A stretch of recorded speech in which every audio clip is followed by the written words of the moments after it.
All right, give it a minute and I'll be going straight into game. If you hear any noise in the room or whatever, they're laying, I think, fiber optic lines along our sidewalk and they're just kind of like ripping up, or not ripping up because it's, you know, stone block, whatever, sidewalk.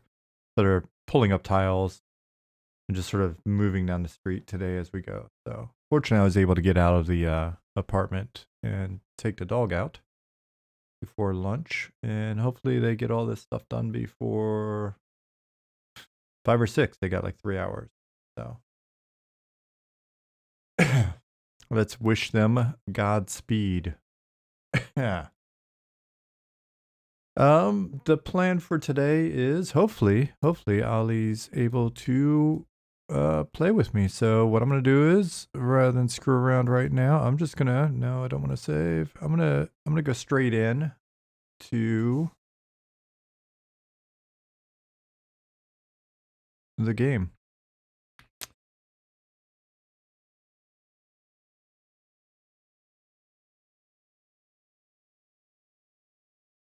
Oh man, that's hot. Don't let me forget to keep drinking that while it's hot. We're just gonna expand this and log in. Fingers crossed. Oh, I did not see if I needed to grab bladed. No, I did. I just lied. I lied on myself.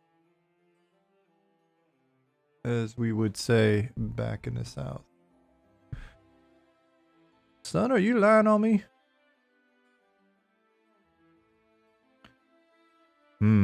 So the music's playing, but it's not showing incredibly. It's showing up better in my headphones than it is in the thing here. So you know what? Let me turn that up once we get in the game. Vulork, imagine seeing you here. Hey, Justin Beard. What's up, Pattis?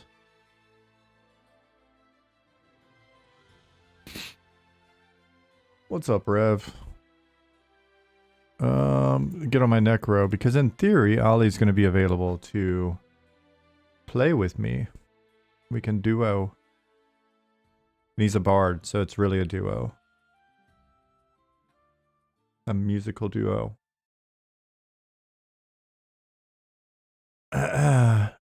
Anybody out there not like my cheesy dad jokes? If you're watching the VOD, especially, I don't care. I don't care. Kiss my grits. I'm coming to the realization cheesy dad jokes are not going away. But, Sean, you must appeal to the most users possible as to maximize the effectiveness of this marketing scheme you call a stream.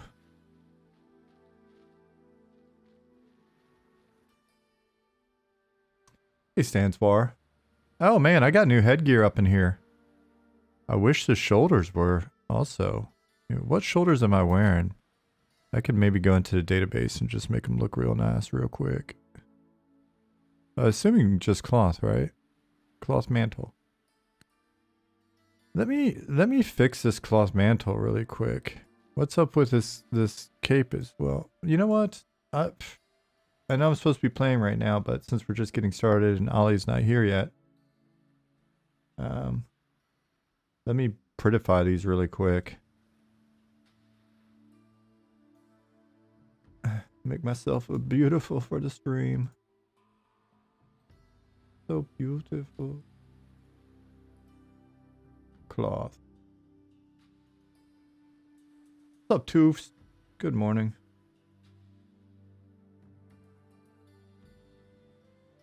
Cape 1. Where is the other Cape 1? Is this what I'm rocking? I am rocking this and it doesn't have any info. That's lame a roosties. That's a sad thing.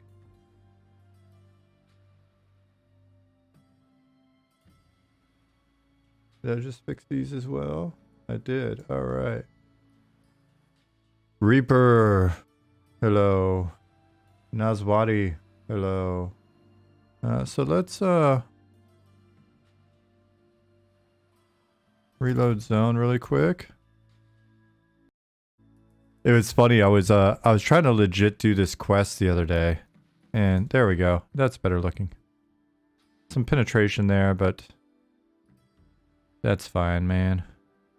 So I was trying to do the quest for his robe the other evening, and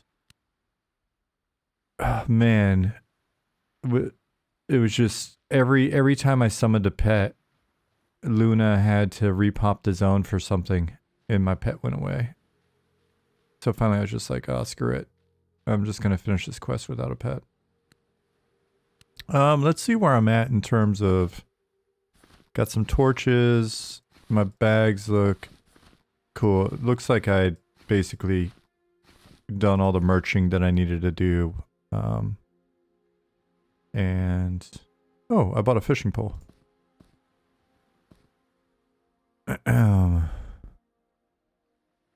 Did all the merching that I needed to do, and... Do I have fishing on this guy or not?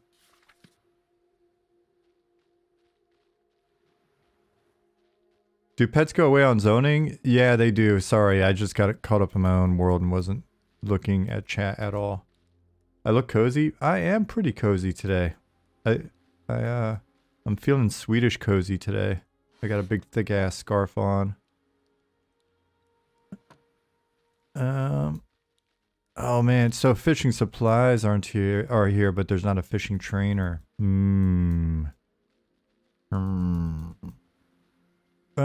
Is Ollie in the game yet? I don't think he is. So you know what I'm gonna do? I'm gonna gate and go find a fishing trainer. Oh, hey Chad, the alpha male. What's going on, bro?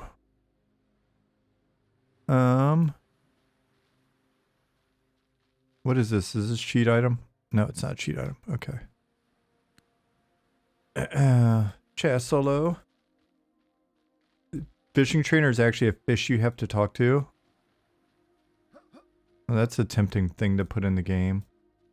And to catch a fish, you have to learn to think like a fish. I like where you're going with this. To catch a fish, you have to learn to think like a fish. Or you just need to get ripped and keep your shirt off while you're hanging out on the dock, like pondering life.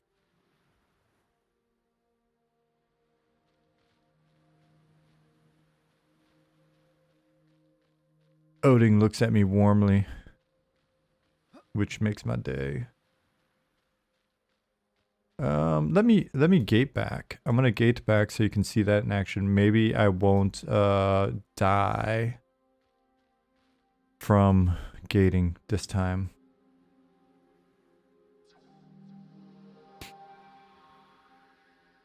A C-Jack, I never like to assume in that department.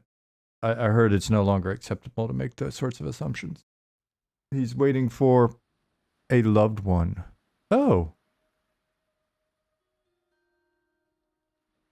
Oh, Night Harbor. You look different.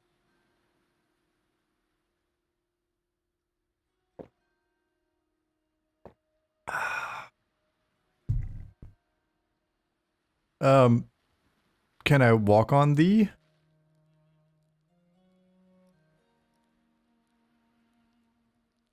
I swear this is not what it looked like earlier. Is this a test? Is this a test of my faith? A C-Jack again. Assumption. Assumption. He may have a big burly sea wife.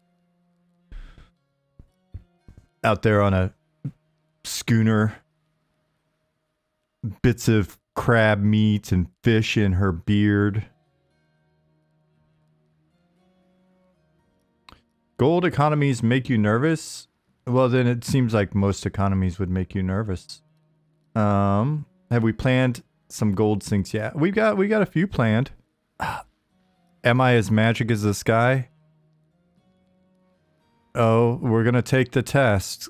Can I also walk on the sky? Oh, Jesus. Oh, God. Oh, God. I'm in the depths of watery hell. Oh, no. All right. End of my care. Okay. Well, that actually worked better. Safe location. Whew. I panicked for a moment. All right, I'm just gonna walk away from that zone.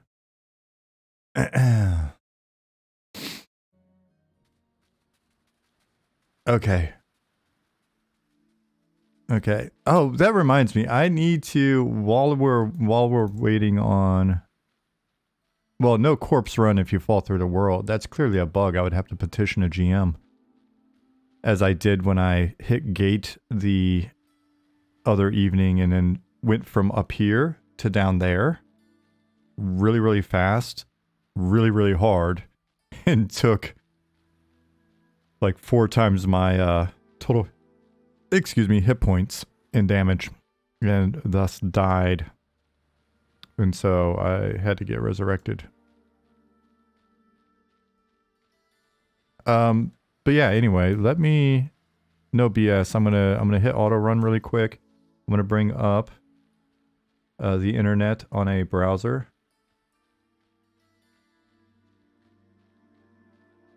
You probably don't see anything at the moment because for whatever reason, the internet decided to just, it's minimalizing shit. It's okay. It's okay. We're okay. Cool. So I'm going to write up a bug real quick. Well, it's more of a feature request. And that feature request is to get the command in that allows us to basically... Oh. Are you a mean skeleton? You're not. What time is it? It's 7 p.m., buddy. Why haven't you depopped? Are you okay? Oh, he just sighs. He's having a rough week. He's like, I'm not on my marks. Oh. I'm not having a good one. Alright, you just go hang out by that tree, buddy. You hang out by the tree while you're safe. Stay away from the water. I was just in it. It's frickin' scary. Okay. 3 moons over my hammy. Galloping gators.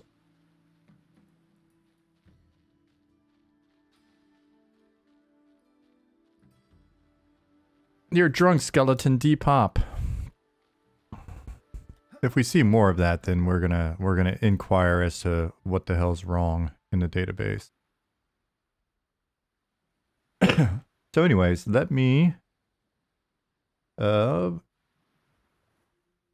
continue. Cool, thank you. I'm gonna go into issues and make a new issue.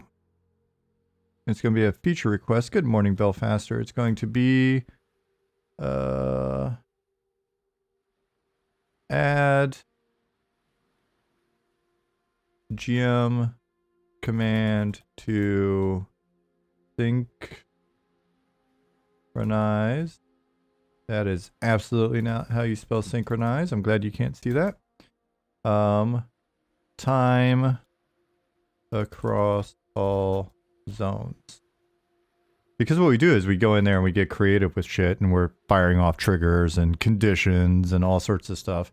For the first time, yesterday, day before, I actually finally played with the technology that Ollie gave us to be able to trigger.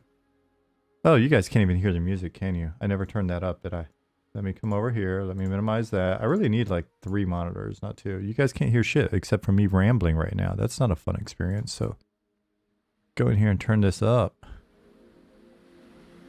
Now it's soothing.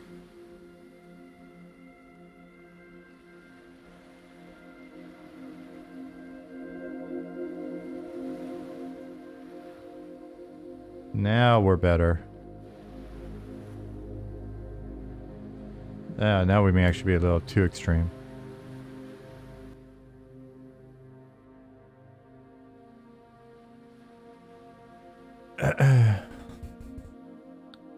Is there any chance of seeing a shooting star in your skybox? It seems like it should be feasible, right? I don't want to speak for Ollie, but I think that probably is doable. technologically it's doable. The question is time investment wise. I think it's doable in a reasonable amount of time. I'm just gonna copy paste into the body of this issue. We need a GM command to synchronize time across all zones.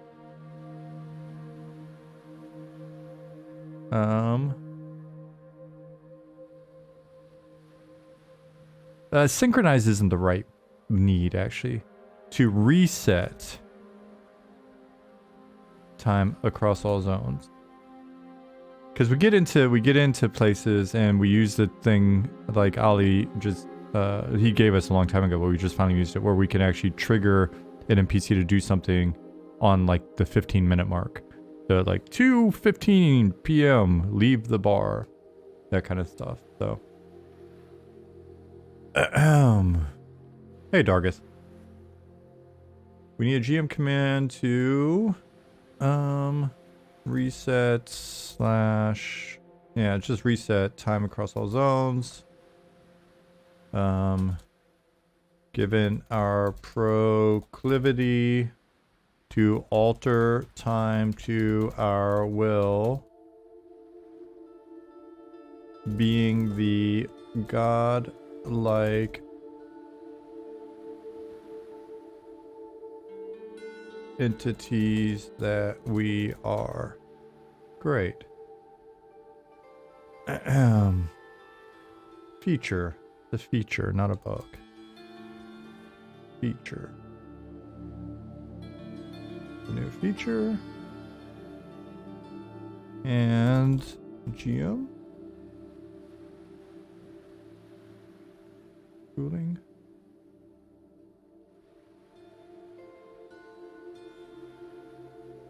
Maybe I should it says design tooling, but it's really developer tooling, isn't it? Okay. Project, this one. Milestone. That one. Though, I mean, that one kind of everything, isn't it? Isn't it? What do we want to call this? Slash reset time? No, slash time reset.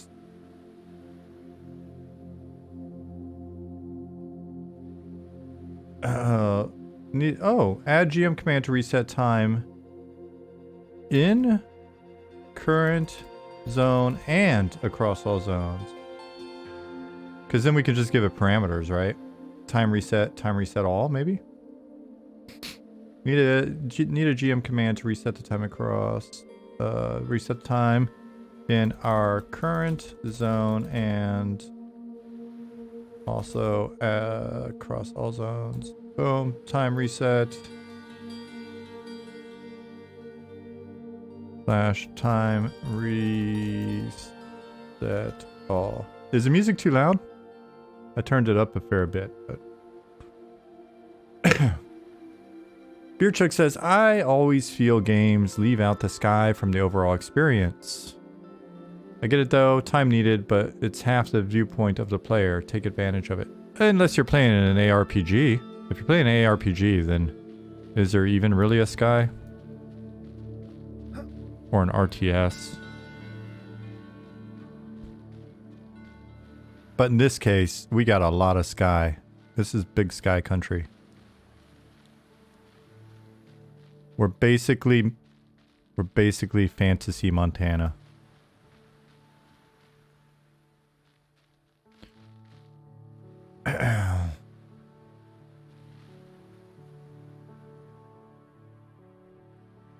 Unscrewed. That name sounds very familiar. Even in that spelling. Especially with that spelling. Says, hey Sean, just wanted to pop in and say I appreciate the EQ interviews. Played up until 2005 until I joined the army. Love hearing about how the game came to be. Well, thank you very much. I appreciate that. Messages from you guys that come in and say that sort of thing mean a ton. Because I was happy and having fun. Happy to like be able to do them and had fun with them. And if I was, I don't know, better at organizing my life or time management or keeping up with people, then I'd probably do even more. But it's just hasn't been top of mind since really starting to work on this more.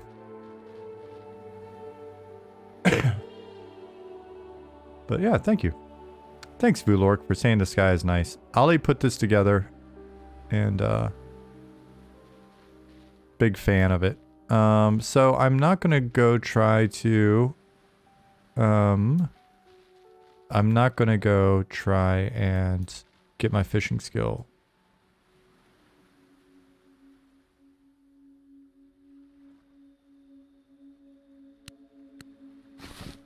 Oops. I've got 5 mining, common tongue 100, hand to hand's only 1. Yeah, I don't have fishing on this guy, so that is just going to be that. What I do have is the ability to summon a pet.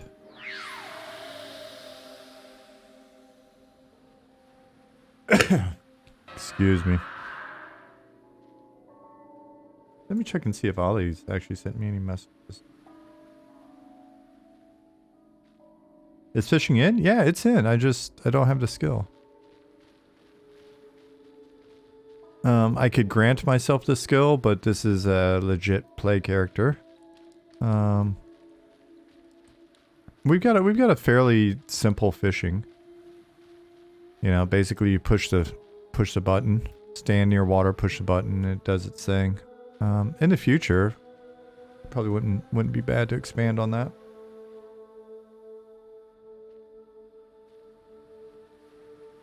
Will random pet names be added later? I don't know. On one hand, it's nostalgic for people that have played a certain game. It also provides you some means of sort of identifying your pet relative to other pets. The challenge is we don't necessarily want to make it too derivative of other games, right? Like we start doing too many of those things and all of a sudden, then who are we really?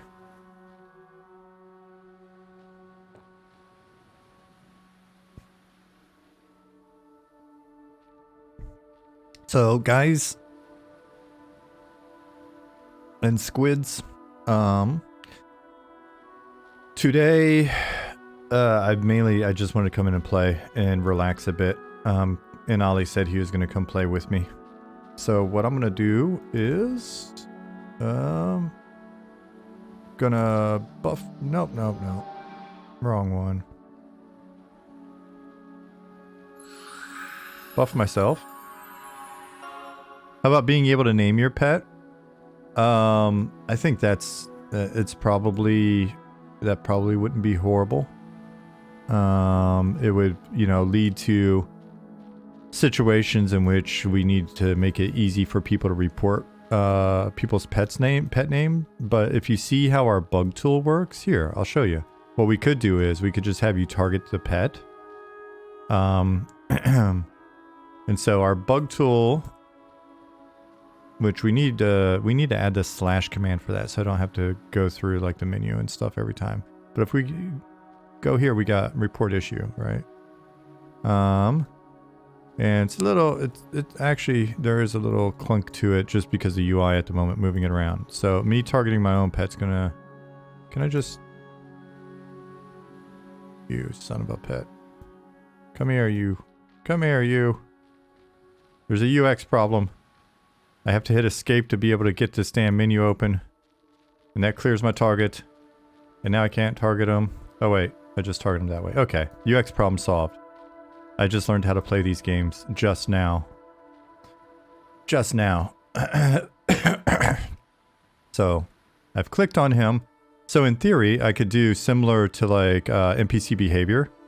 So in our tool, when you're picking whatever, right? Like NPC behavior, NPC exhibits incorrect combat behavior. If possible, please have the problematic NPC targeted when submitting this report. And then you fill out your report, you hit submit, and it goes into a database for us, which is great. This works.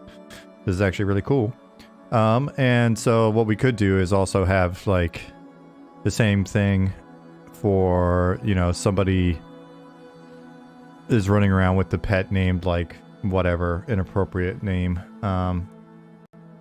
I'm not looking for examples in chat. I can make my own, but just imagine to yourself the inappropriate name. I don't need to hear it. Wouldn't you be able to use the same name checking system for character names? We can. We can. It's a good point.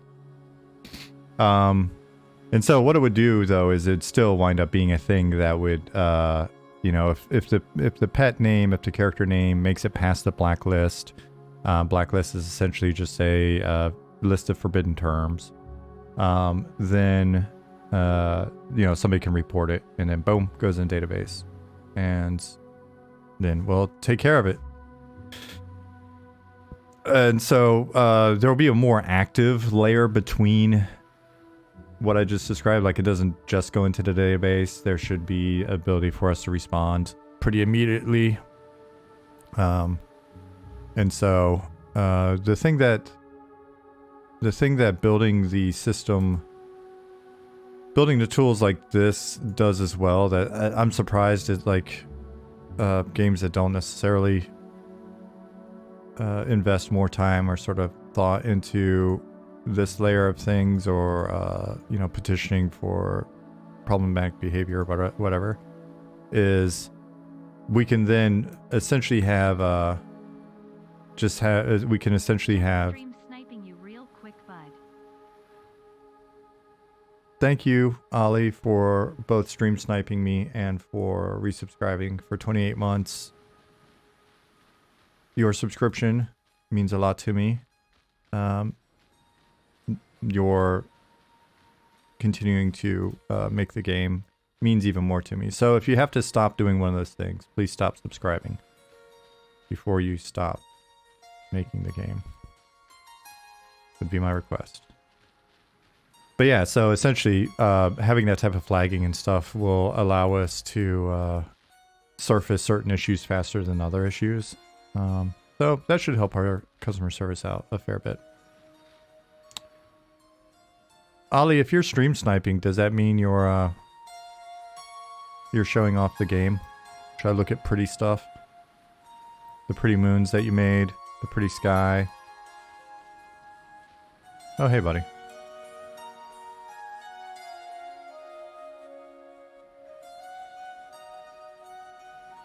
All right.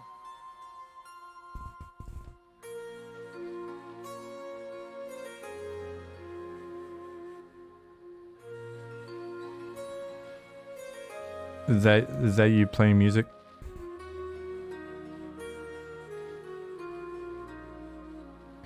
So at level 5 and 60-70%,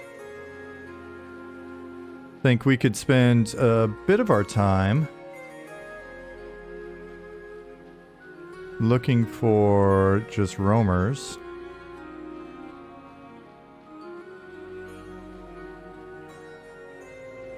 What's this over here?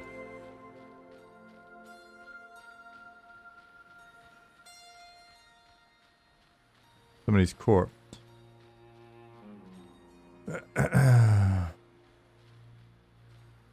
Dargath asks, would it be cool if the moons had 3 separate lunar cycles and would cast different light, both hue and intensity depending, though some nights might be pitch black and others might not require light sources? Yeah, so we've talked about wanting to do that. Oh, the music's not hitting the pet? Alright. Bug noted. Is he being a slowpoke because of that?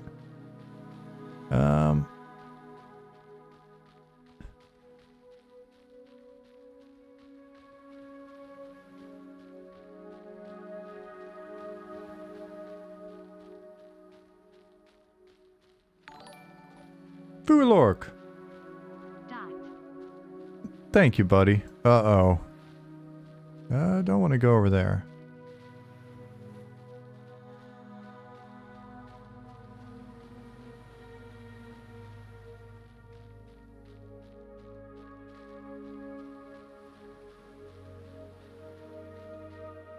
Okay. Most of this stuff over here is scary, Ollie. So I think we're still a bit too low. Unscrewed said, I will say, as MMOs go, the new dragon riding in WoW is pretty fun. Oh, nice. I think a couple people on the team are playing. How are things coming along? Bor Luck asks. The castle in the distance looks cool. Yeah, that's still like very blocky placeholder. We have yet to really get cracking on that. We'll have to get Goblin to work up a concept. All right. For better or worse, let's kill something. So I'm gonna have my pet attack. That rattlesnake over here. Not that. Not that. Not that. Not. Oh Jesus. Okay. We have issues now. My pet's being chewed up. Draw strength. My minion's getting... Okay, we're off to a bad start here. So, let's just... I'm stunned now. Oh, I'm just getting fucking... freaking chomped. Let's go look at the sunrise as we die. The sun is rising as we die. It wouldn't be a nice old school game if you don't die during the first pull. Jangba says, holy shit, this looks good. First time seeing it. Appreciate that. Didn't mean for that to come out so snarky and douchey. Sorry. Just kidding. We're usually very, very humble here.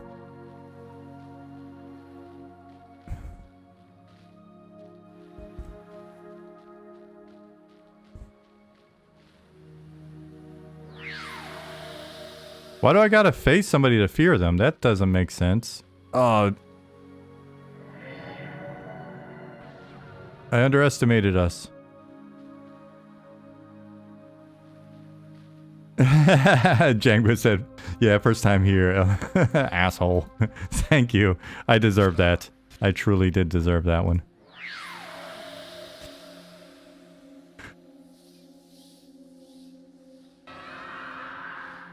So we're poisoned, right? We're poisoned? Is that what's going on? Skeletal minion, do something for the love of God. Don't just stand there.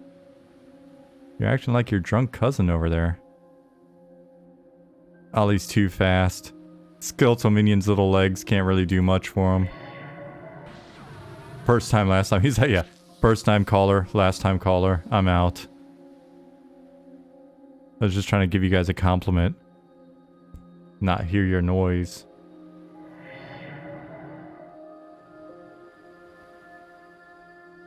You like the smaller spell effects? Hate the modern light show? We agree. We're giving... God, what is wrong with me today? We're giving the people what they want. But not always. That's always a problem. It's all good until you don't give someone what they want. Hey, Golden Gloves. Alright, well. That was an adventure.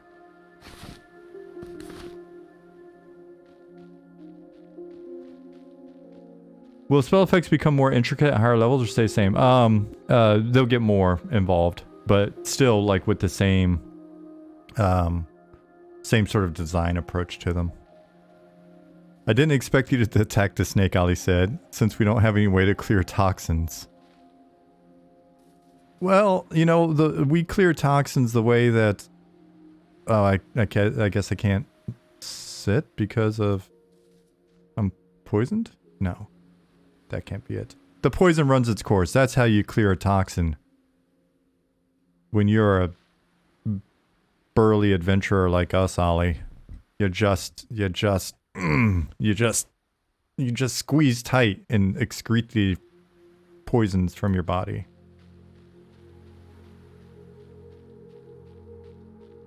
My bum is getting wet from the water. That's probably why I stood up. Though. The bum wetness may just be me excreting poison. Sean is in a mood today. I am, guys, because I feel bad that I was in a... I was in a pouty downer of a mood on Tuesday, so I owe you guys a rockin' Thursday. Come on, run it out. Run the poison out.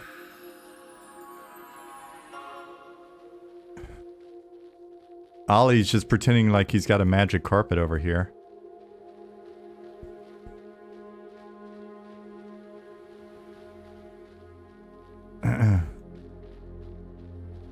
And that is not me making an inappropriate joke because you live in Bahrain.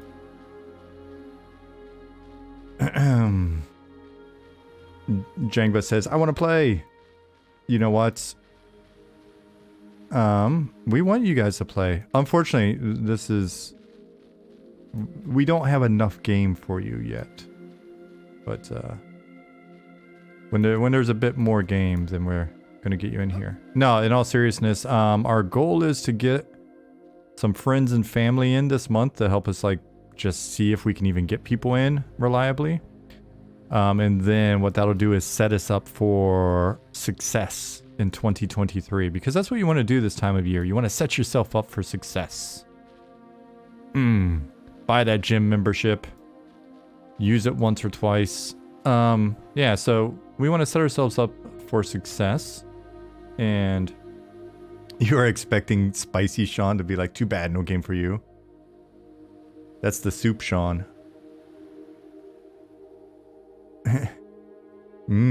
Spicy Sean. You guys. Craftable eggnog? If you put a little Spicy Sean in it. How long have we been in development? So we had a very, very tiny team of 4. Oh yeah, thanks for like doing the Discord and going to the website and all that stuff. We had a little tiny team of 4-ish for the first year, just sort of getting the basics going. And then for the next year, we've graduated up to we're about 14 people, and we are what? We celebrated our second year in September, and the thing is, it's a passion project. We're a part-time team. It's going to take us a little longer to hit certain points and maybe bigger teams, but we feel like we've been pretty consistent in making progress. If you're really interested in like the evolution of the game, go to our YouTube. There's like a 6-minute video, 7-minute video. That's basically the evolution from back when Ollie made the first little room and we had a little capsule dude moving around, to what kind of what you're seeing now over that course of time.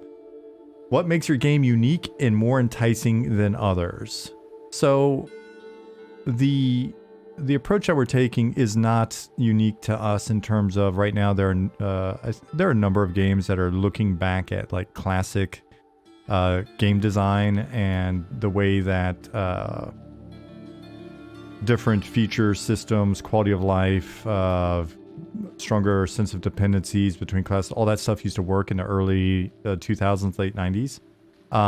What we're trying to do is not only go into that space and make something that's very nostalgic, kind of a what were the people that were making the game in 1999 thinking when they were making MMOs, and can we execute that on that with a modern engine in a way that looks a bit better, leverages, you know, modern tools, modern engine, modern lighting, but still is fairly stylized in a nostalgic way, and then take the systems that we liked and just make them a lot deeper. Right, so we've got a number of ideas that are in line with the way old school MMOs used to work, but are still either an extension or a differentiation on it, or combining features from a couple different old MMOs into one. Right, like Ollie's a big UO fan, Ultima Online. We're all big EverQuest fans as well. There's stuff that we can learn from Dayak, so Dark Ages, or Asheron's Call, and with a few of our systems, at least one of our system, like the way that we interact with the world, it's text-based. So we're doing something called like MUD actions, multi-user dungeon actions, which are very much like playing an old text-based RPG or text-based adventure game, like Zork or any of those old Infocom games, or playing a MUD, right? And so it's a lot about like just finding fun old shit and taking that fun old shit and putting it together in some fun new shit, and yeah, and seeing how much we can make the world feel like a place and feel alive. And right, so we're focusing a fair bit on reusability of spaces. Like we've got this monstrous city over here. If you look, it's is that eating Ollie? Since he's sitting down, I don't necessarily know that he's like doing stuff. Plus, I never really pay attention when I play. Hit him with a little bit of the deluge. I guess I could slow him down, in theory, with this spell. Oh, if you want to play games with me, I guess I could get interrupted. I could get interrupted, and I could fizzle. And I could get interrupted again. And then I can fear him, finally. For the love of goodness. Oh, well, alright. He no longer looks fearful. So then I'll just run him off. The gator hops are so fun, right? Erkenstaff did a great job with that. I'm looking forward to him getting the swimming in. And just the slow, creepy walk is really tight as well, but you guys haven't seen it yet. So Nebula says, makes sense. Thank you for the answer. Well, thank you for asking, and you're very welcome for the answer. What UO influences has Ollie brought to the game? Well, hell, if I would have just died a minute ago, you would see one. When you die, you wake up naked, right? As most of us do. And so rather than have you be naked, we decided to give you a nice little death shroud. The UO influences that Ollie has brought to the game have mainly been in the area of intent. So there's some stuff that we want to do with crafting and player housing, and potentially, well, as an extension of player housing, player shops, that type of stuff. That's on our list to explore a bit later.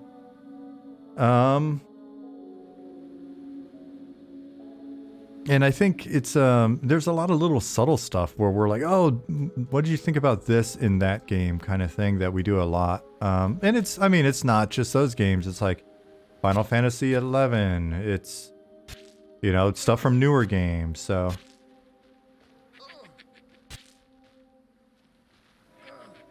Justin's Turkish coffee shop. Yeah, I don't know if I do think it would be a stretch to call it Turkish coffee in this context, Justin. So it may just have to be Justin's coffee shop.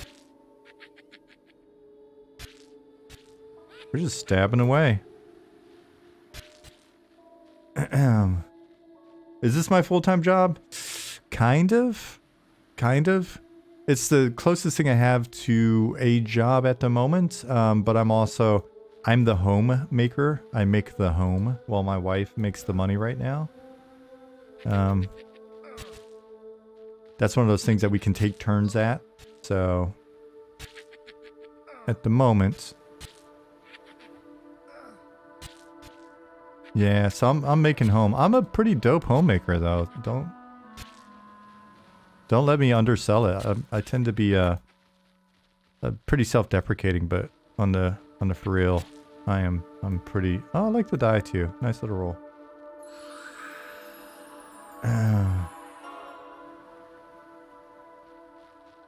You could call it something to do with the preparation method. Oh, the coffee? Yeah, that's see, Jack, you should design games for a living. You always have such good ideas.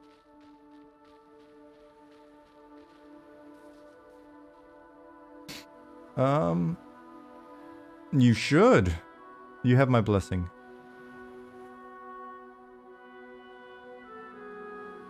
If you ever need a reference, let me know. The reference would be, yeah, she comes in to stream. Great ideas.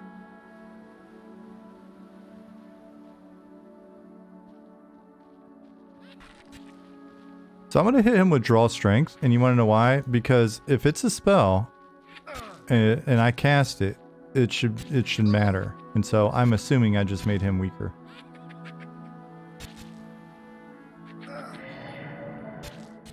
Jangbud, thank you for the follow. I'm tanking up in here.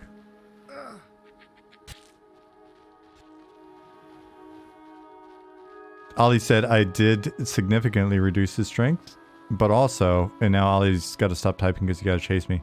I also pissed him off, apparently.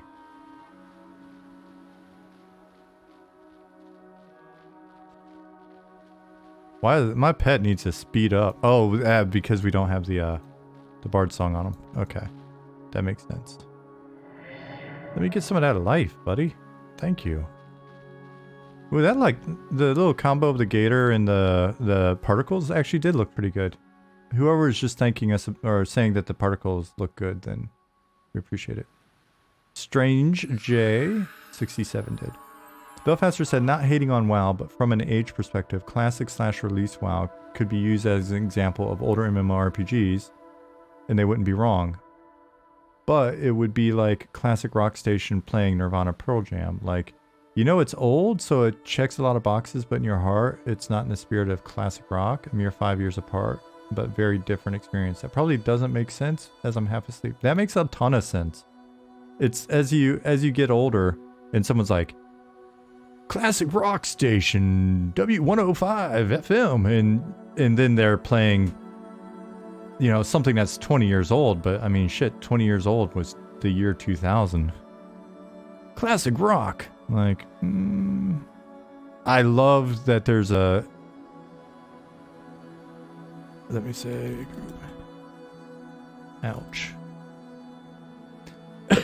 I love that there's a station here in Germany that plays everything from the 80s, and it's basically German 80s and a ton of American like 80s and sort of earlier, and it reminds me of when I was a little kid living here. Hey Ventali.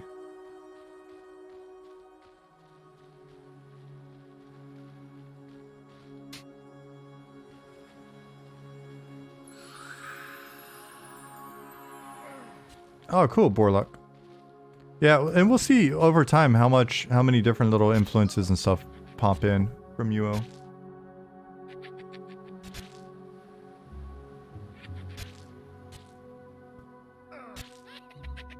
Oh, did you just got smashed, huh? Well, I don't know that I'm even monitoring it. Oh man. Yeah, you're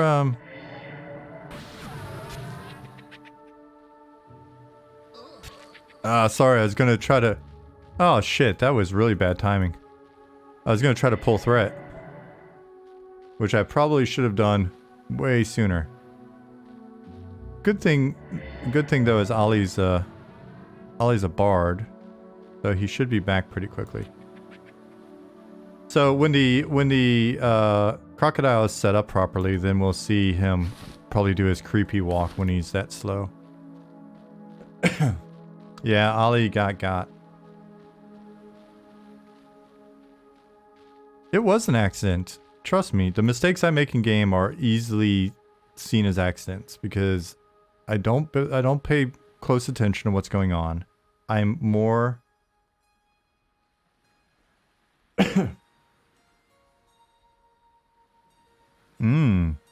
fair point.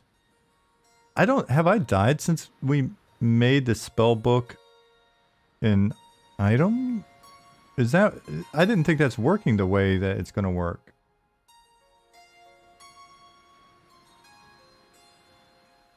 The CJack says, my issue is usually less getting references. I know, I'm kidding, I'm being nice. I'm sure you've got plenty of references.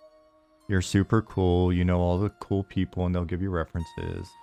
I wasn't trying to diminish your coolness in any way. I was just playing along. Yeah, so I was still also playing there. And more studio heads having ADHD, so you can never organize a meeting with them. That's not what happens. They've just got poor prioritization. And then CJack said, no, I've run my own studio before, not looking to do that again anytime soon. It can be stressful, huh? Have I tried zoning yet from Night Harbor to Shaded Dunes? I have. I zoned into Night Harbor earlier, Ollie, and it was mostly not there. Oh my goodness, Ollie. I think you're transforming in front of me. Yeah, it's mostly not there. You didn't see that part of the stream yet? I swear I grabbed Latest. Yeah, he's slowly melting into the desert. Are necropets going to evolve? Like, will skeleton become a bone golem later? Yeah, we've talked, we've bullshitted and brainstormed a fair bit on like all sorts of things that we could do with pets. I personally, just personally speaking, not saying this is what we're gonna do, but I personally think it would be rad to be able to have pet people get all kinds of different pets. Not necessarily different gameplay impacting pets each time, but, you know, visual variety. Fashion is fun. We're all fashionistas at heart if we're playing these games. Fernandez, 6825. Thank you for the follow.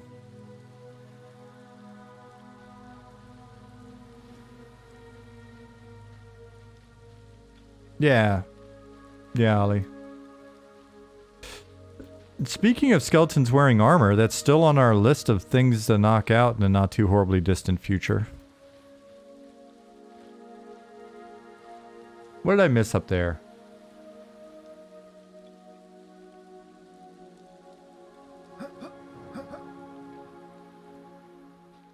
The Great Raydini says, oh yeah, I'm glad I can make it to the stream. Coffee is currently loading. Yeah, I know it's early for a lot of y'all.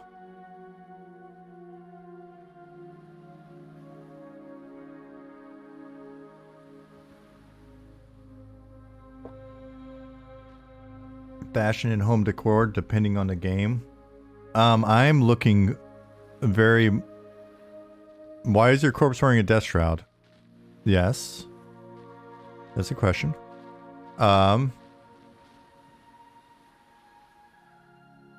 House fashion is home decor. I agree with that astute observation, Dargoth. This isn't your corpse? Oh shit, that isn't your corpse. Ollie, I got desynced somehow when you came back in. I think it's a group bug. Cause look, now I can't see that Cayman. We were gathered around the wrong corpse. As so often happens in my life. Hey Homestead, what's up, buddy? Oh shit. Somebody reload zone.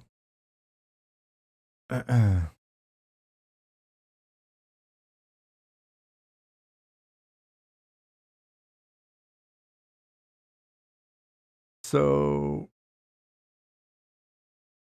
seeing if the client is bug or if server's bug. Yep, it's your client. Relog. All right.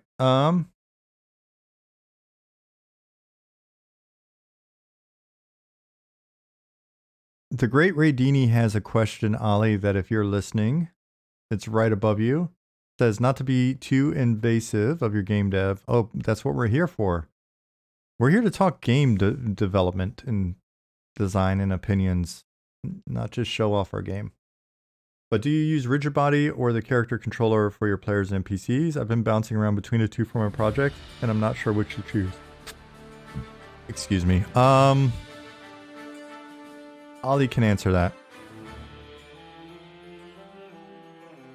I thought we were using the character controller, but I don't want to steer you wrong.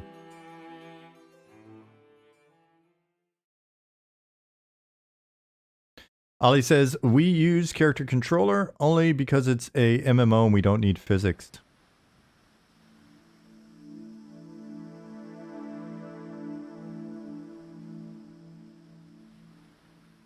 No physics confirmed. Yes, this is not a DC Universe Online.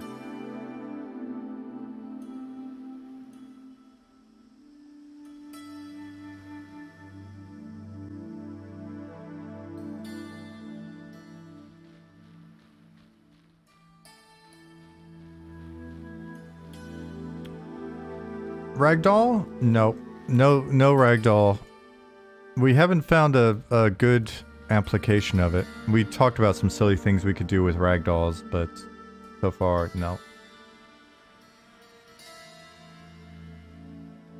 CJX says, in response from another dev, I often think I'm going to use rigid body and use the physics and then always end up defaulting back to character body because the issues that come up along the way.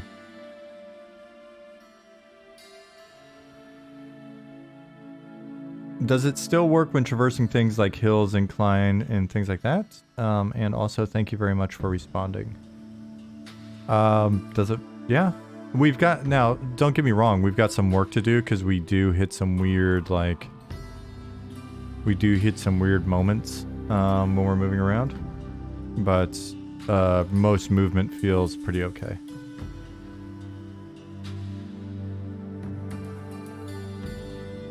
Fizzle, fizzle, fizzle.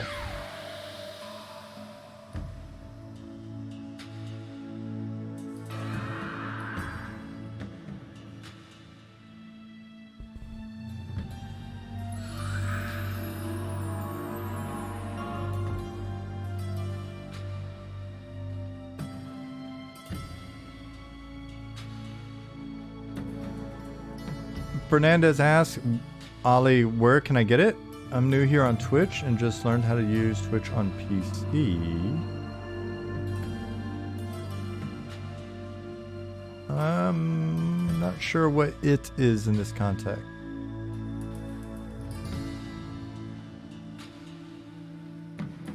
Warlock says, one thing I like from a few MMOs is I've played is large object or large mobs being able to knock you around. We can still knock you around and stuff. We can still use game effects to do stuff, but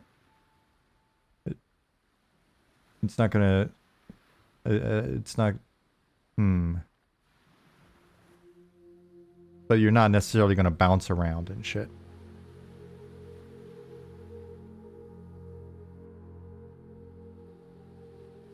Belfaster asks, Ollie, not me,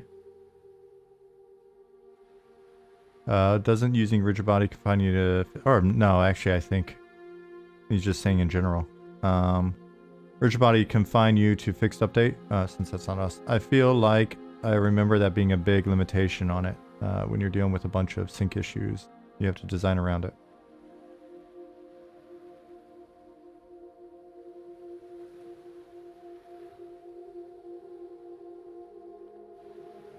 Jack mentions if you're in Godot or Godot, I honestly don't know which one it is. I ask that every single time and then you tell me and then I forget it.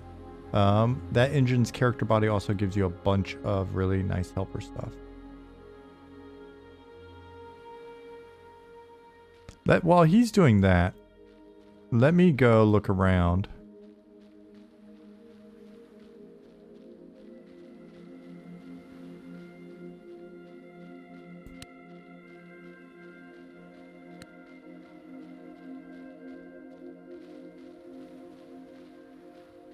Both pronunciations of Godot are legit because the two lead devs use one each. Perfect. I love that kind of thing. Big fan of those sorts of inconsistencies.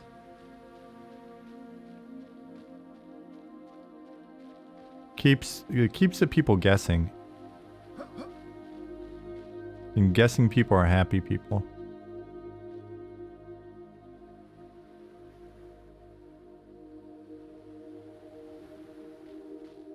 Oh, I guess he's really big, but he is out of range. feel like I'm not seeing a bunch of NPCs that should be here.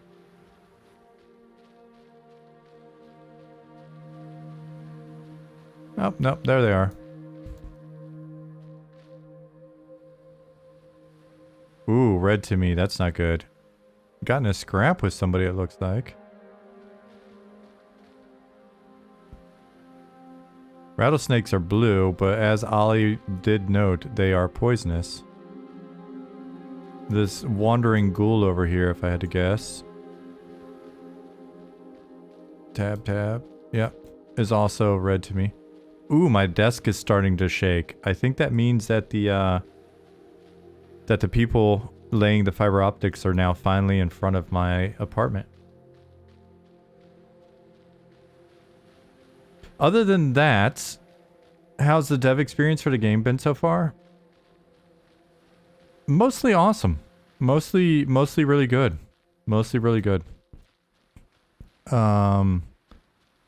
It's a because it started as a very small team with key people working sort of part-time initially.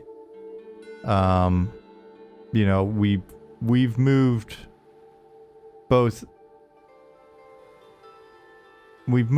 faster than expected, but slower than if we had, I don't know, all been able to be full-time, made certain decisions in certain ways, blah, blah, blah, spent more time communicating, planning, all sorts of shit like that. But for all of the things that we don't do in an optimal way, we have still moved really, moved at a really nice pace. And it's been cool because we've been showing the game before there was a game. I mean, the idea of the game started,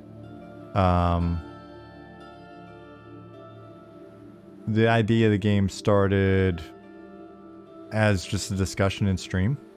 And so the progress ever since has just been shown in real time, and we've still been able to like keep people's interest and have people coming along. Let me work my way up. Mr. Cow says 40 FPS, lol. It is, for me, it's currently fluctuating between 30 something and 50 something with an occasional dip into the 20s when you see the red flash up there underneath the names. But I'm also playing in the editor, not in a release client. I think I get like 25 frame improvement if I'm playing in the actual client and not in the editor, because then we don't have all of this shit as part of it. Yeah. And that's without the game. Like, we haven't done a shitload of optimization, but we kind of optimize a little bit as we go. So hopefully that makes sense. But yeah, if you can see under here, under the whatever, the event list or whatever, you can see the frame rate just barely. And so as we see spikes, as we see wonkiness or whatever, then we can go in and look in the profiler and see what that is. And apparently there's a certain amount of just like FPS drop just from the way that the profiler is profiling, believe it or not. So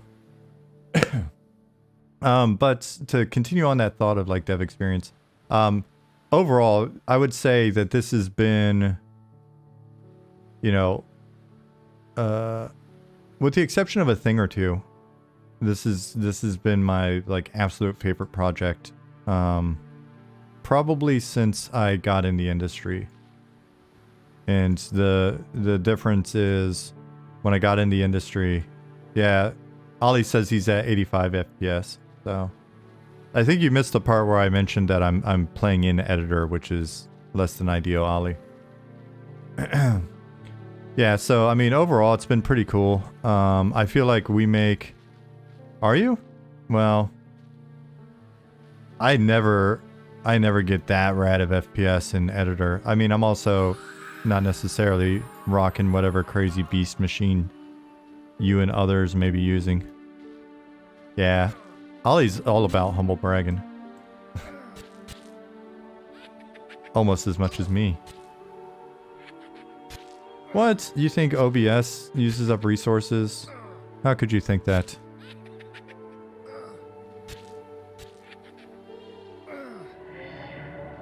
I'm gonna just start dotting these guys sooner so that you don't die as fast.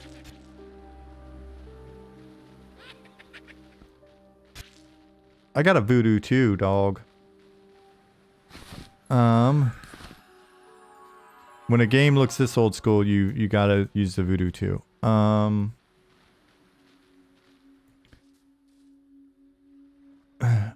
Patty says, I get up to 160 FPS, just depends on the zone.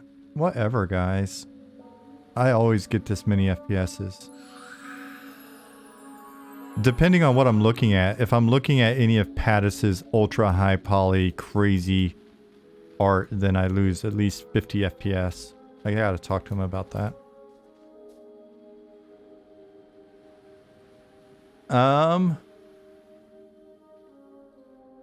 Dargus said you heard the head guy is a pain in the ass to work with. I've heard that about the head guy as well.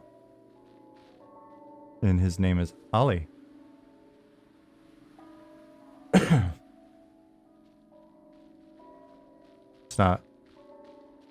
It's not true. Ali is never a pain in the ass. Ali is one of the nicest characters I've ever met. That one's red? Red? Red? Okay. Okay, I think we're gonna try a different tactic with this one. We're gonna swirl them. And then, rather than Bard Kite, I'm just gonna get eaten to death, I guess. Are you gonna have unique racial cities? Eventually, we're starting for our proof of concept,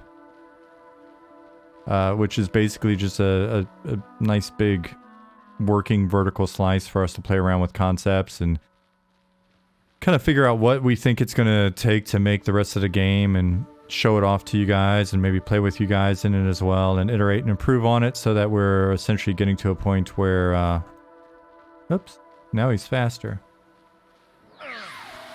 Interrupted? Yeah, interrupted. Oops, that was Sphere. That was not Swirling Shadows. My bad. Didn't realize my finger had slipped over. Yeah, so over time, well, we're going to have to get the gator meat off of the crocodiles because those are not the same creatures. I wonder if these crocodiles ate a bunch of gators. No wonder they're so tough.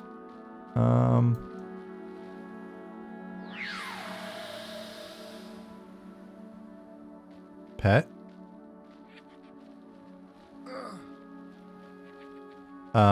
Yeah, so short answer, Borluck, is eventually we will have unique racial cities. But for now, we've got Night Harbor, which is insane. It's a very big city filled with adventure, mysteries, danger, love.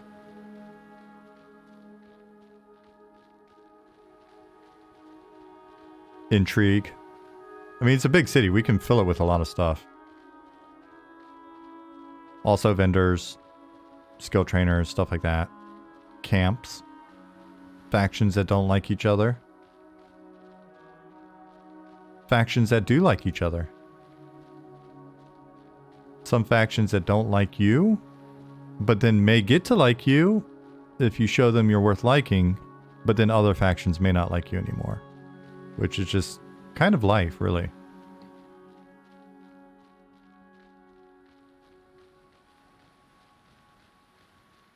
What makes us think we can pull off such a complex faction structure?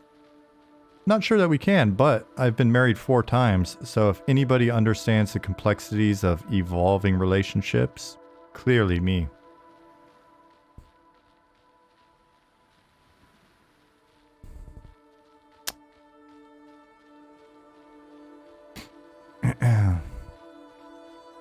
As has been said, I am on one. Today. We'll see how long it keeps up. We're only an hour into this stream. We'll see if my energy levels can stay up here. Amazing answers. Today's the only day you're gonna get amazing answers. Usually not that good. I'll be real honest with you.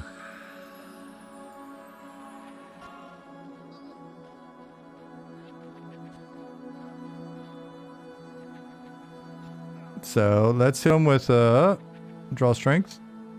That's enough. That was enough. I probably should have started with swirling shadows. Okay, well, you know what? I'm just gonna stand here and stab you in your crocodile alligator head. Stanzar says, I don't know how I keep coming back. Yeah, well. I accept that compliment.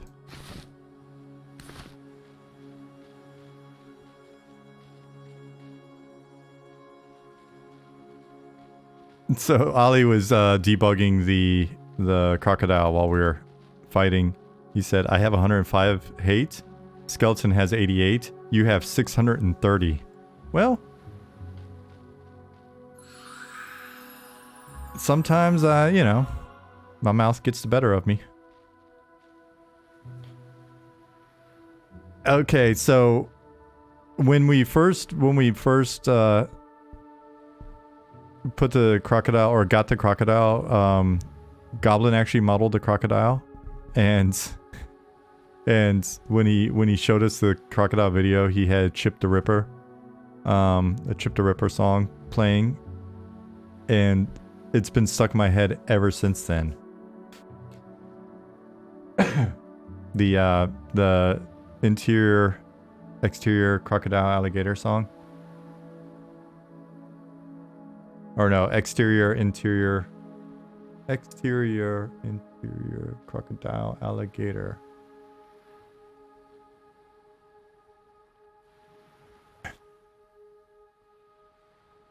What is the next line? Like my automobile, or my car is a rolling movie theater. Love these happy Cayman hops. Forever Mask, yeah. I mean, what are you gonna say? They're great.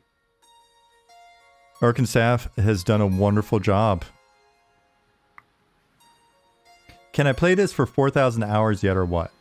In SC2, you could in theory play this for 4,000 hours. I don't know that you're gonna fully have $4,000. Sorry, 4,000 hours worth of compelling things to do, but in theory, you could absolutely play it for 4,000 hours.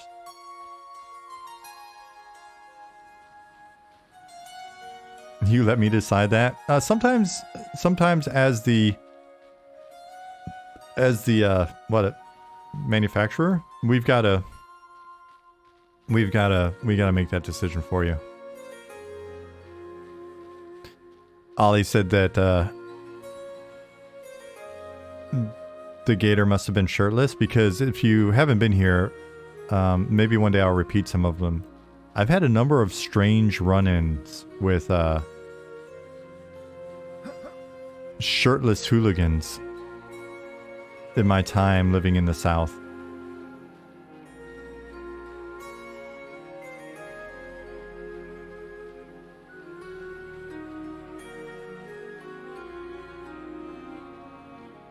Freudian slip. We can play for 4,000 cash. Oh man, if life was just that easy.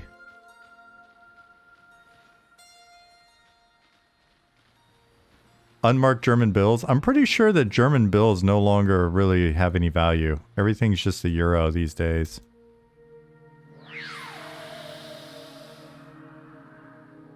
Alright, he's mad at me now. Well, that's cool. Well, you know what? Some bitch, I'm gonna poison you.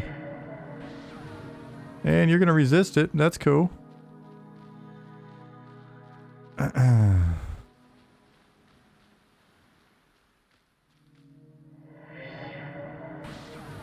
Now you're noxious. Unmarked German bills. An unmarred Deutsche Wilhelm. Joshua. Thank you for the follow.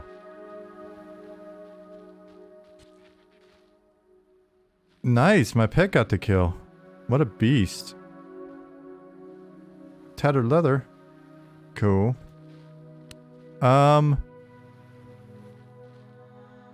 In theory, I could be rocking a light. That's what it looks like when we use a torch. I just don't want to use up my torches if I didn't need to. Yashua says, can't wait for this game to come out. Well, then we've got a challenge on our hands. This is gonna take a little while. That's some heavy leather. Oh, let me look at it. 2.5 units. We need to talk a little bit more about what our units actually are. You know, I really like the old D&D coin weight. Like it weighs 200 coins. Kilos? Oh, don't. Let's not use that communist metric system.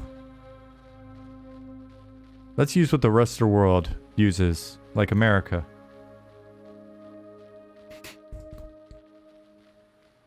Let's use pounds or stones or heads or something. Oh, I know. Let's use coins.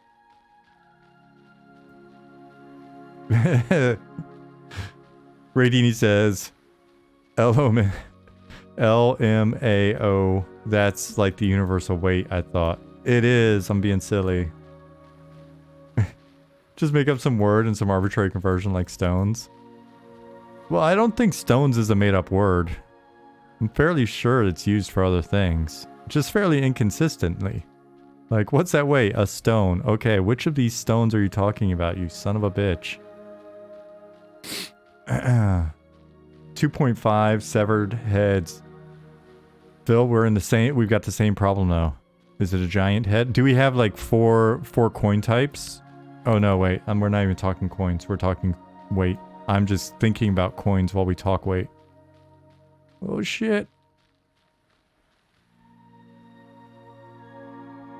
Waiting for the soundtrack to Miami Vice to kick in. Honestly, custom conversion would be super immersive. I think some people would like it.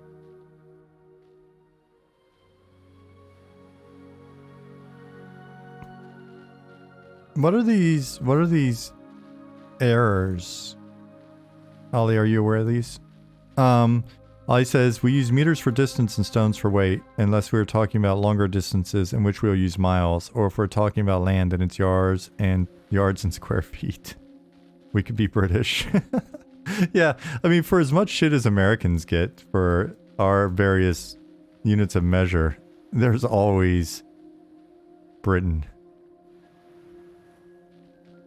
I still don't know what they're talking about with money sometimes. They're like, that'll be 20 quid.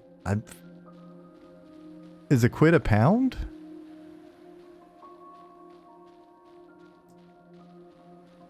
If you were in Night Harbor Bank and were measuring out gold, what would the fine bankers of Night Harbor call whatever they put on their scales? Oh, quid's the equivalent of saying bucks? Okay, fair enough. That makes sense. Oh gosh. That makes sense. Do people still... I don't really spend a lot of time interacting with humans outside of the internet. And when I do, they're often German, so it's kind of the same.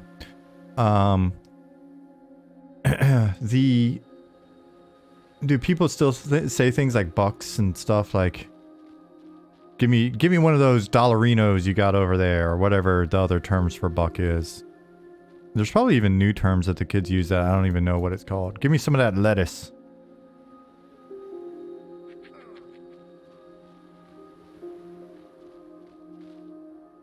Cheddar. Give me the cheddar. Cheddar's not that new. Cheddar's been around since the 90s, so okay, I'm probably not missing a ton.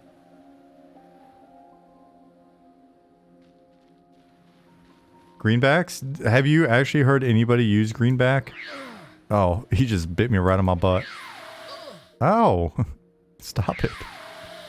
I'm trying to impact your ability to kill me. Stop killing me. For the love of... Oh, you son of a bitch. I'm just gonna stab you. I don't know what, you know, the bard design is exactly, but it seems like Ollie's doing a lot of cool stuff already. Not as common as these. Mucho dinero. I'm aware of... So, the Benjis... Yeah, but that's like a specific number of bucks. That's not like $1. Doll hairs? Are you kidding me? What kind of creepy ass money are you dealing with?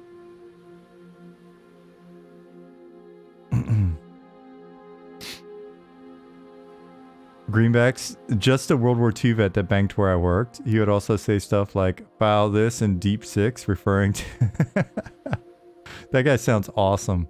I once got super shit-faced at Thanksgiving. Our neighbor in San Diego invited us over to her grandparents' place for Thanksgiving. And I was like, oh man, you know, I got the tattoos and this. And she's like, oh no, they're fine, you know. Well, then she had tattoos too. I don't know what I was thinking.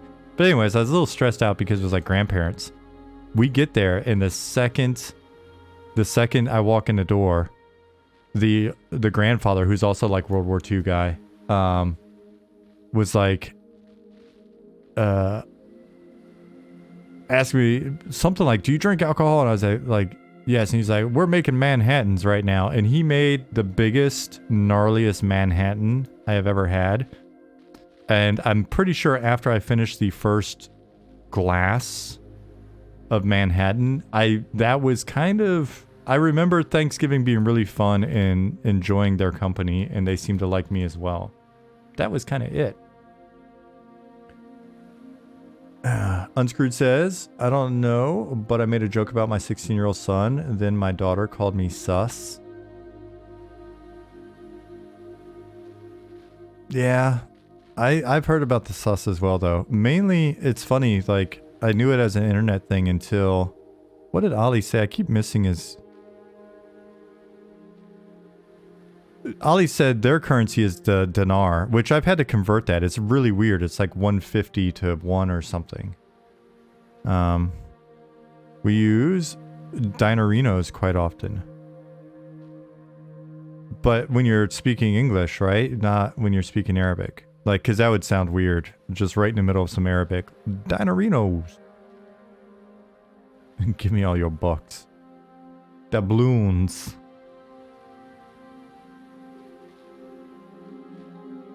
Yeah, Arabic dinarinos would be weird for sure. In Iraq, they used dinars. It was usually 1 to 1,000. I wonder if they're different between countries, different dinars. Joshua says we also write backwards Arabs, so I wouldn't trust us. What? That would be a weird reason not to trust somebody. Okay, I thought it was like 150 to 1. I thought the Bahraini dinar was like one of them for like $150. I thought you guys were more pimped than that.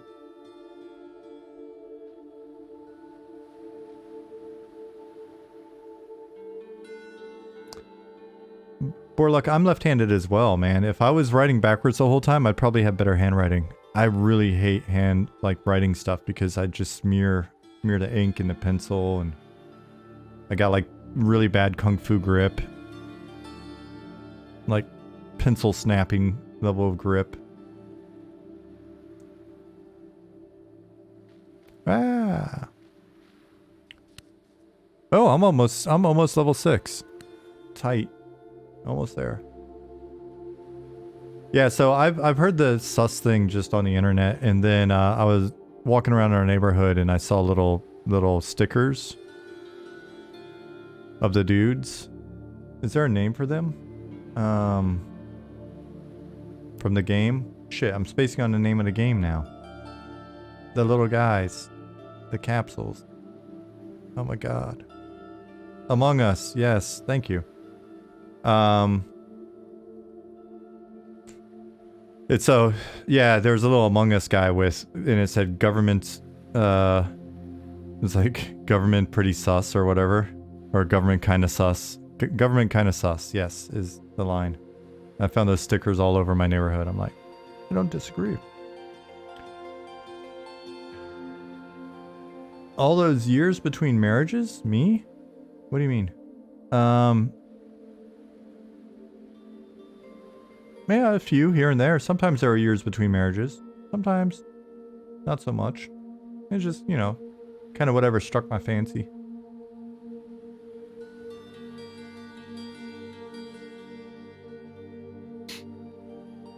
The cow says, many years ago, I'd spend hours inside an internet cafe playing EQ1. This is before Kunark.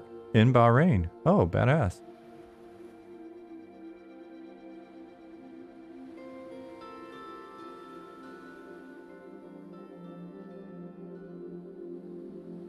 The word gained popularity, and this is for us, with being the catchphrase in the online multiplayer game Among Us. It's a little sus that he seems to know exactly how to play this game.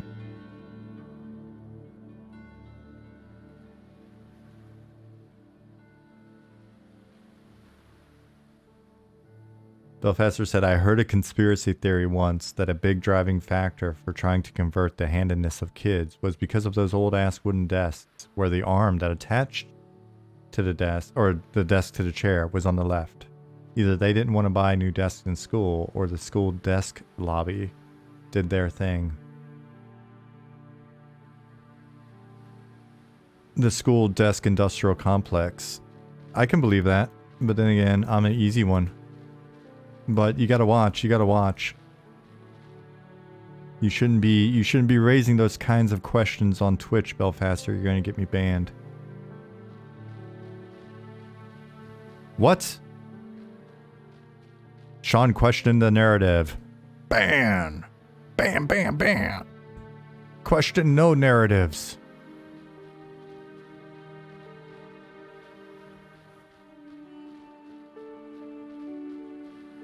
Big desk. Well, yeah, big desk is a scary, scary, powerful, like... It'll be like... Sean was questioning big desks on Thursday. By Monday, you're just gonna find me fully clothed, floating in the ocean over here.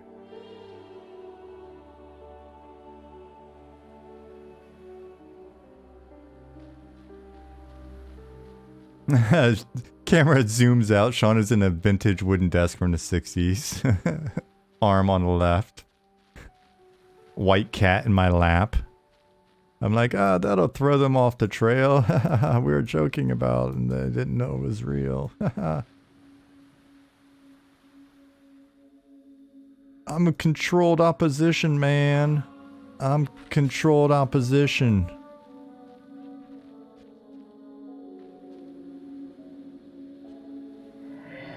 Oops, that's not the one I wanted. I'm gonna hit him with the slow and sloppy before he eats my pet.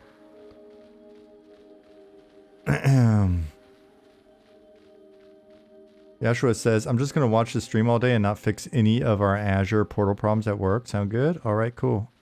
Well, I mean, in all fairness, join the club. I'm not really fixing anything at the moment either. Ollie probably is in the background. Ollie's coding with one hand, playing with the other, and eating fake Turkish confectionery with his third hand. He's got a robot arm.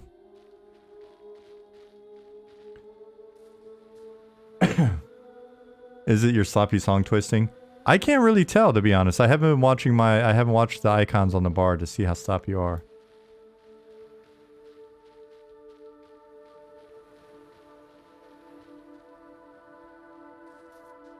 We are doing vital testing.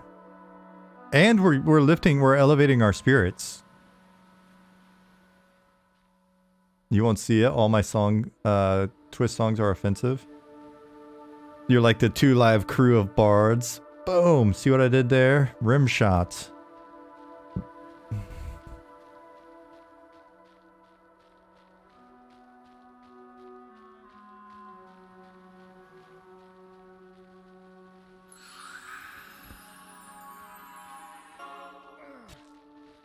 Pet attack. Swirling shadows.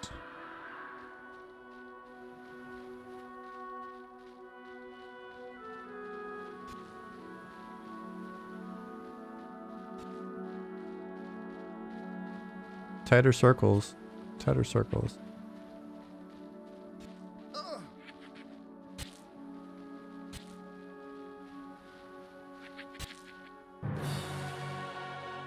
Boom! I am now level 6.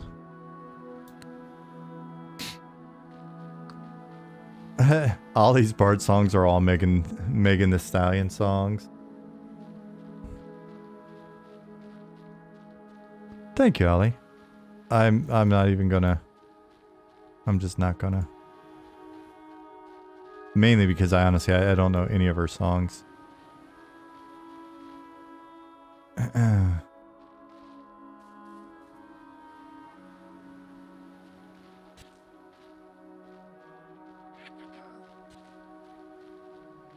I don't know her music.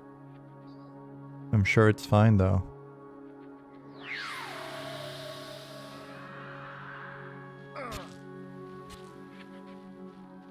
Coding caffeine. Says still getting that Skywalker swig vibe. The dunes. Everybody who comes in that has like a different favorite old game will be like, this looks like such and such, which is good.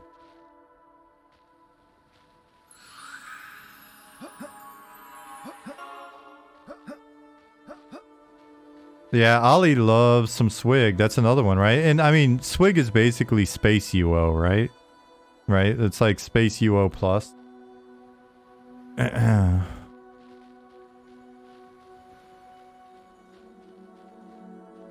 Oh, yeah, the dunes and the like the backpack and the cape and stuff. I could see that. I could see this feeling pretty like Swiggy.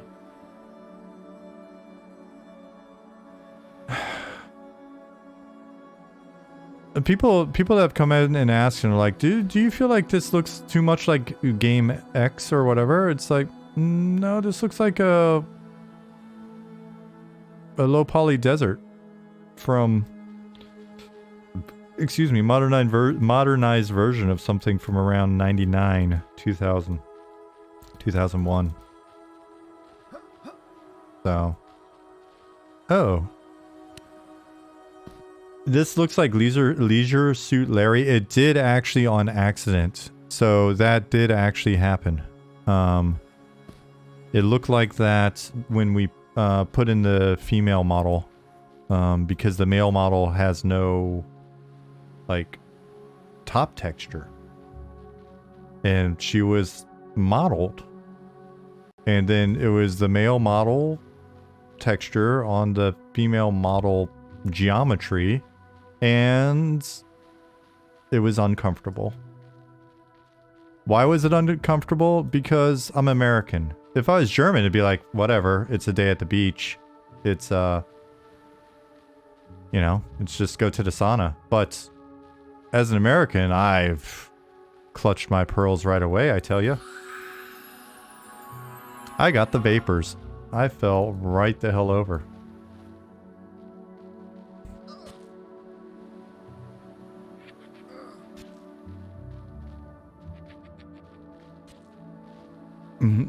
You know what'll fix the vapors? Mint julep.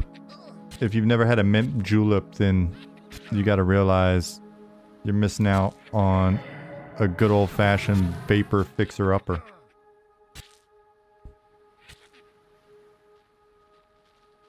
You had an excellent mint julep just the other day? That's badass. I was just tossing it out there. I haven't had one in years. You know what? I had once that was really interesting, and I don't know that I've ever had it again. No, it's not a vape. It probably is actually a vape flavor, but it's not exclusively a vape flavor. You're a fan of the lychee mint julep now? Do you live in California? This game reminds you of Civ 4. Thank you, Cal. See, we need more of that, because when the cease and desists start rolling in, we're gonna have to be like, prove our actual case, which is, we're not ripping off any one game.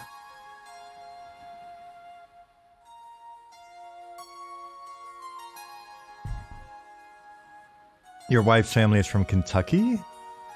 So we do the, oh, the Derby. Kentucky's kind of like California, isn't it? Minus Larry Elmore. Larry Elmore. I would never say that about you, buddy.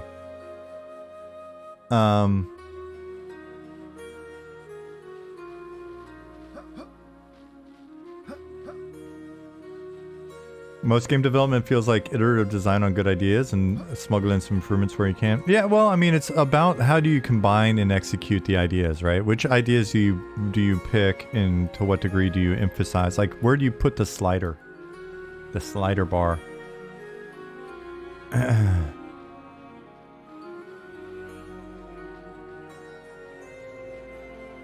You're a Tom Collins guy, Belfaster? But one of the best ones of those you've ever had was with honey and fresh basil. Can't go wrong with honey and fresh basil. Are the crocs galloping? Yep. When they want to move, they really go for it. Otherwise, they'll creepy rock. Galloping gators. I really am. I'm gonna be so excited to see these guys swimming. Because love the animation so far, and seeing a full-on Ixar tail slither. Oh, why am I doing this here?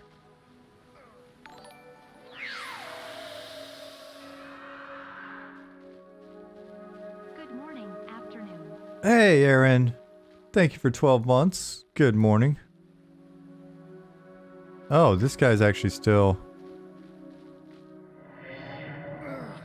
Really? What's up, dude? That's cool.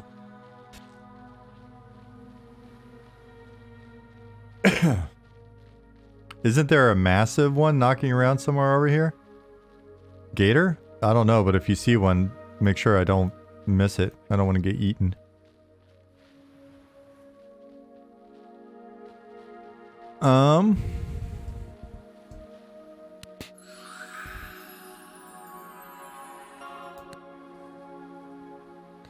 So...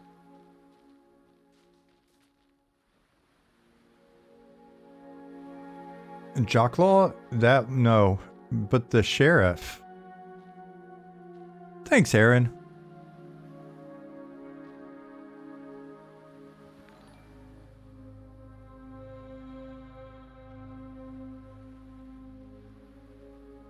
Is that KP Region? Is that how I pronounce that? Thank you for the follow.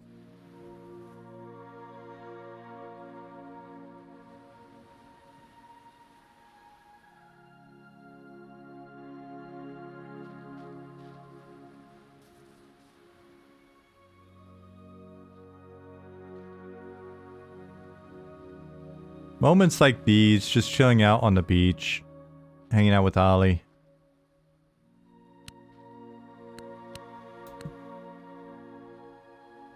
Killing crocodiles. Gotta savor those moments. I can't wait till we get to pillars. These pillars that we have over here are the sort of the crappy ones that I made. More like K. Pridgeton? Okay, cool. But KP will be fine. We'll do that then, KP. Leave it in my able hands to hopefully get that one right. Yeah, just hanging out here with Shush's corpse. Coding Caffeine said, you've had some amazing guests. Really appreciate you talking old EQ days with those folks. I appreciate you saying that. And at some point, I really would like to get them back on. A lot of those folks. I just need to sit down and like start bugging people and stuff. Weekend at Shush's. If only I could reanimate them.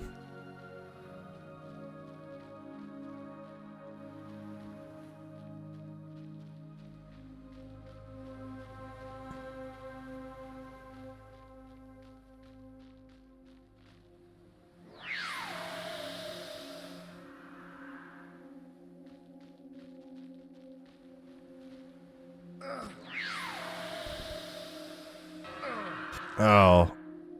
Interrupted. No, resisted. Sorry.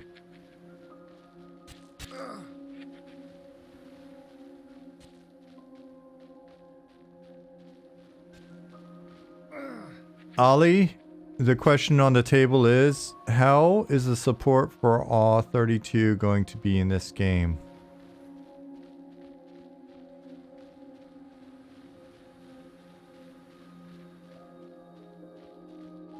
Will I need to get a new card? Will I get it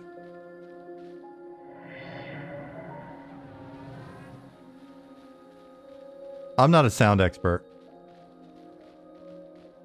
So Ollie's got to answer that question. I'm actually not keeping my eye on the target expert either.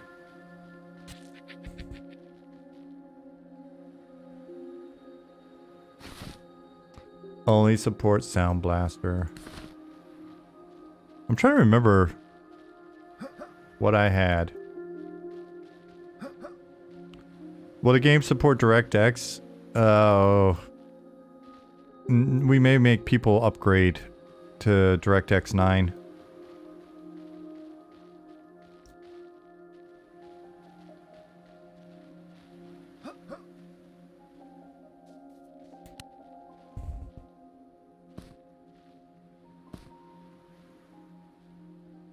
Are you out of space, Ollie?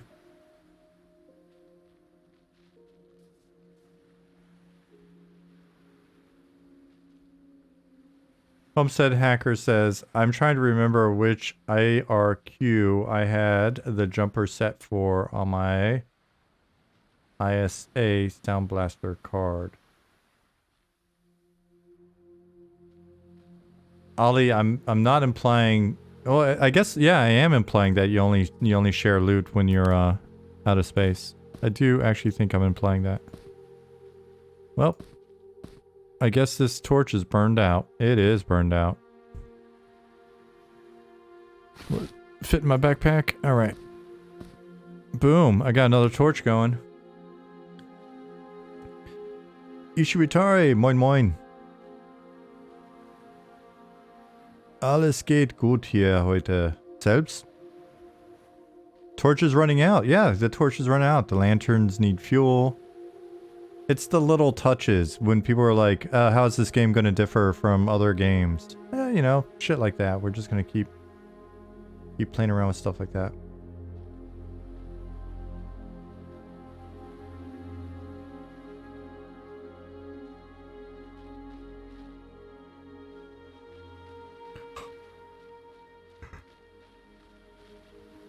Will there be oil lamps and other lighting implements with different ranges, colors, cones? So, ranges and colors we can do now. Ollie's using oil lamp. Oh, let me,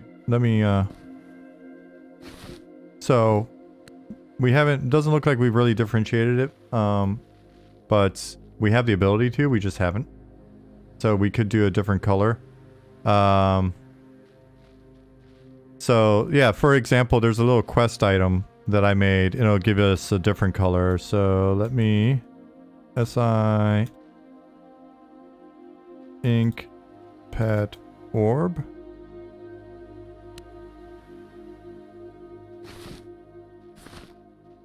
Wherever that might have gone. Yeah, so if you look at this thing I'm holding now, it just gives this little bit of light. Tiny bit of light because I didn't want it to be super good. It's just for a quest. So let me delete that because I'm not a cheater.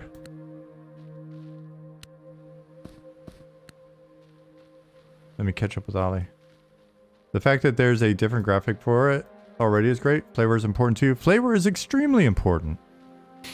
We're in the flavor business.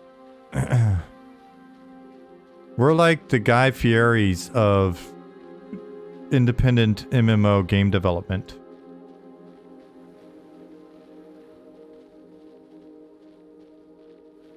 We almost named Night Harbor Flavor Town, but we thought that'd be pushing it too far. Oh yeah, exactly, Code and Caffeine.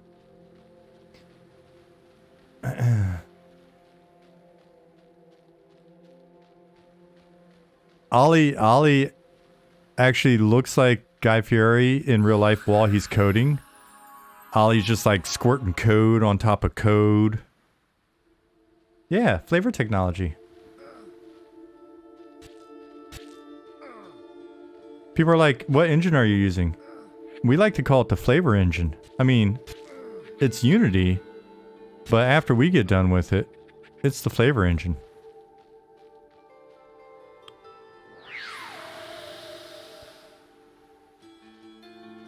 It's so realistic. You can taste the Cayman. Yeah. That's. Wonder how much hate have I generated on this guy, Ali?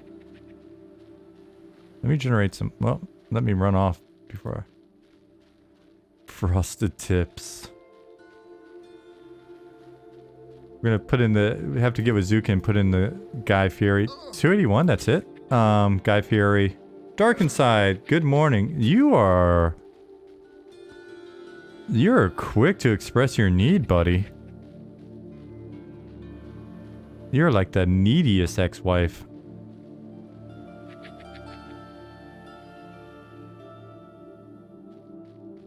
Oh my gosh, it's so dark. It's so dark.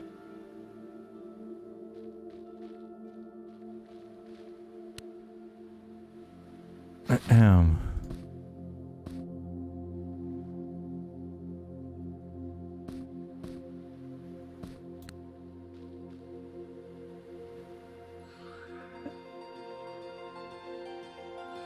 That's still pretty sketchy.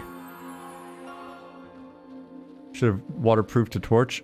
Yeah, we haven't gotten that sophisticated yet. The torch still works in the water. We haven't gotten that crazy. The cow says, gotta get dressed. It dumped like 6 inches of snow last night, so I have to dig my way out so I can go to work. Oh man, you know what? I was about to say, oh cool, and then you said the gotta go to work part. Man, if you could just hang out, play in the snow. Forever Mash. You're not the Mash I used to work with, right?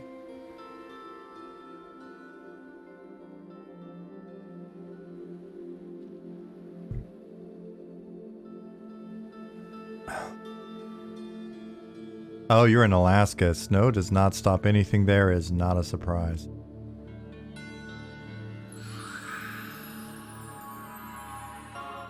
Unlikely. You're not in business dev, or you're in business dev, not game dev. Okay. I was on the EQ team with a Mash. Old Smash. Super good guy.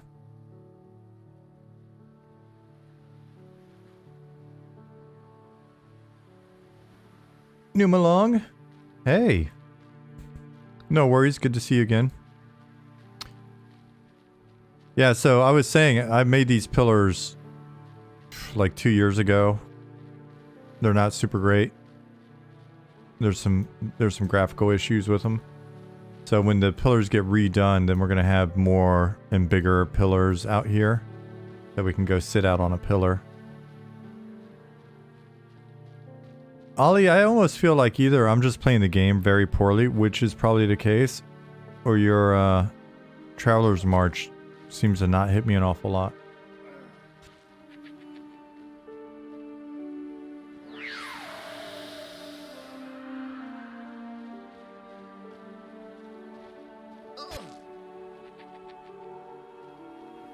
Oh, we got this. We got this.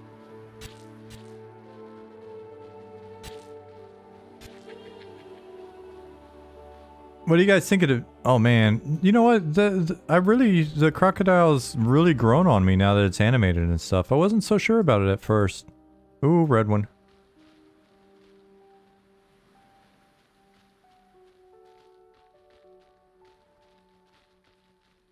It's been 2 years already, has it? Since I made that pillar? Maybe?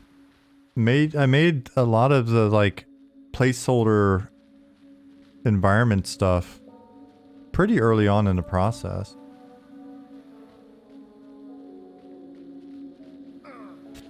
What's up, Bearded Ninja?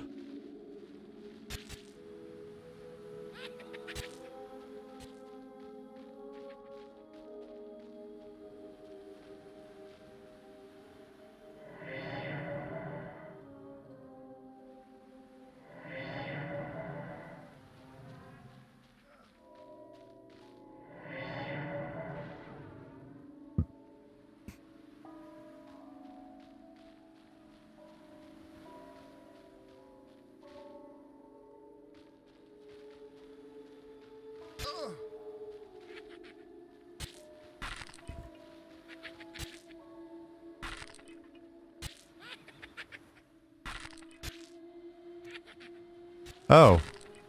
I targeted the wrong one. That's not good. I was reading chat and I don't know what happened. I feel like this.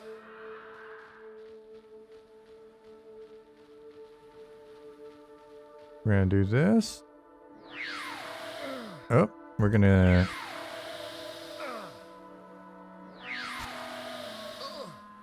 You son of a gun.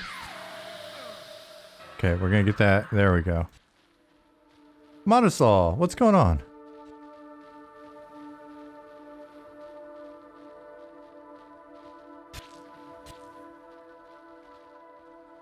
There we go.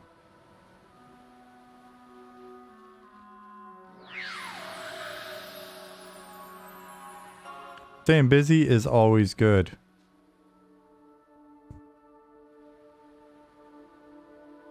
At least that's what my puritanical beliefs have instilled in me. Stay busy, no double hands or whatever.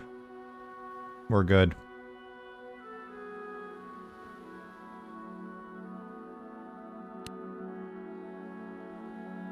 Yep, grinding right along.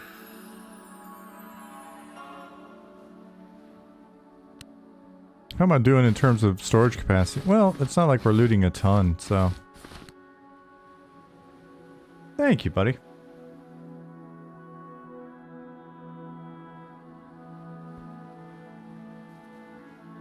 What time is it in this game? Oh, it's only midnight.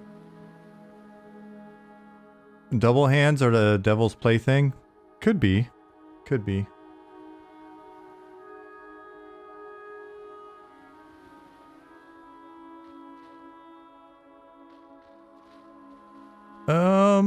Ollie, let's go on an adventure. Let's go all the way down the beach.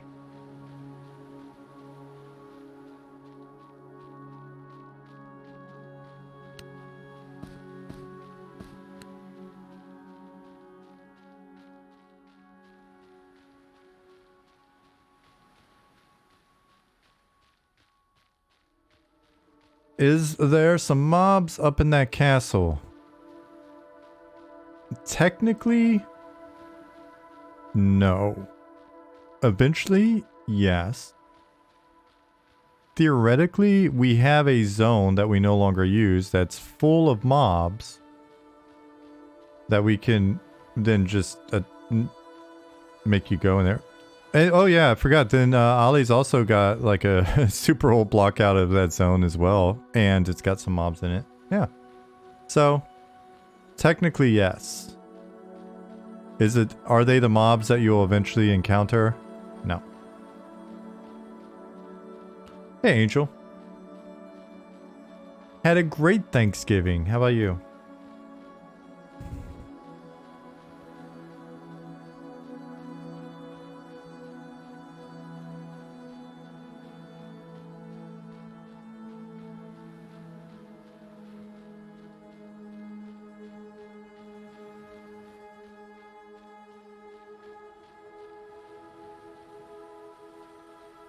So we're gonna run down here because sometimes that's what you do. It's neat looking having that castle on a cliff like that, kind of glowing. Why, thank you.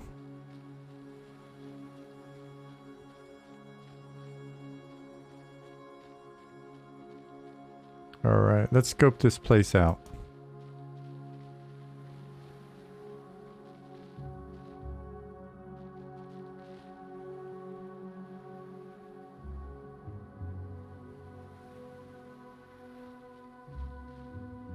Okay. Oh my god, I get so nervous in the water. It freaks me out. Ah! I almost swam out into the ocean and died. There's Ollie. Okay.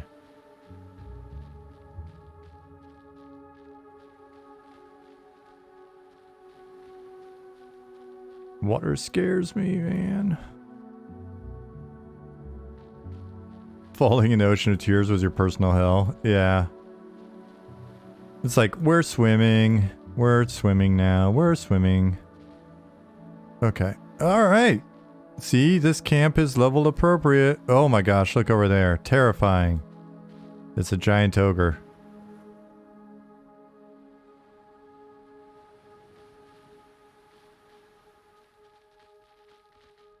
And I think I need to kill some stuff here. Where did I put that?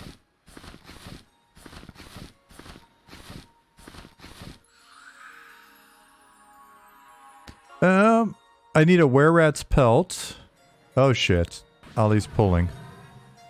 Ollie's... Any tidal effects with the water? No. Not yet. Laundry time? Oh, crap. Okay. Well, it's been fun playing with you, Ollie. Probably would be smart for me to have a pet up. I've been hit with my lady. Oh no.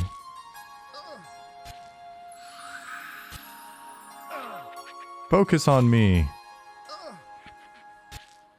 Yeah, that's the problem with fighting shamans.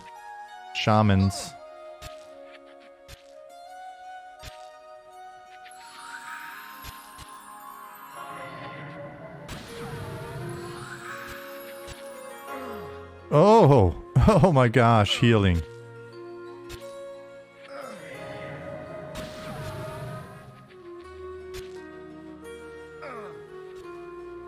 Time to kite him.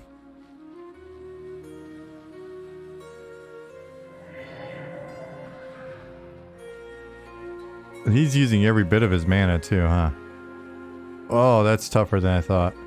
I thought I might be able to come over here and do a little sneaky were-rat farming. But I forgot that there's shaman in the mix. A fair number of them as well. And there's a pretty broad level range. So maybe my plan is foiled. I'm just probably gonna, once you log, I'm gonna have to like... You know what I could do? We've got some new people. How many new people do we have that haven't seen the rest of the game? Because what I could do is, this would have been easy to take. We had a rogue. Yeah, I mean...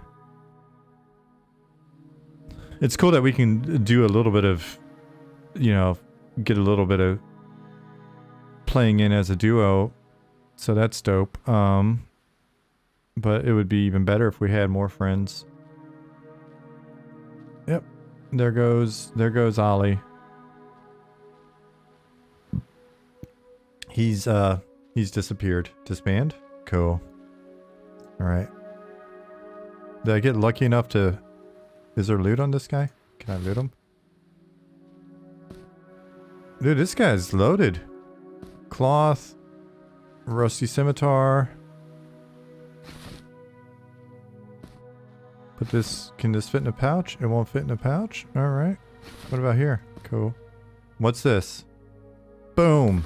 I got the pelt. I got the quest item I needed. Let me check my damn quest and see what else. Zombies, can't do by myself. Ghoul, not gonna screw with. And yeah, so everything else is like Wormsbane and stuff. KP is new. Cool. We don't have any other new people. I swear I heard more new people come in, but I also don't check my viewer count ever, so you could have come in and left for all I know.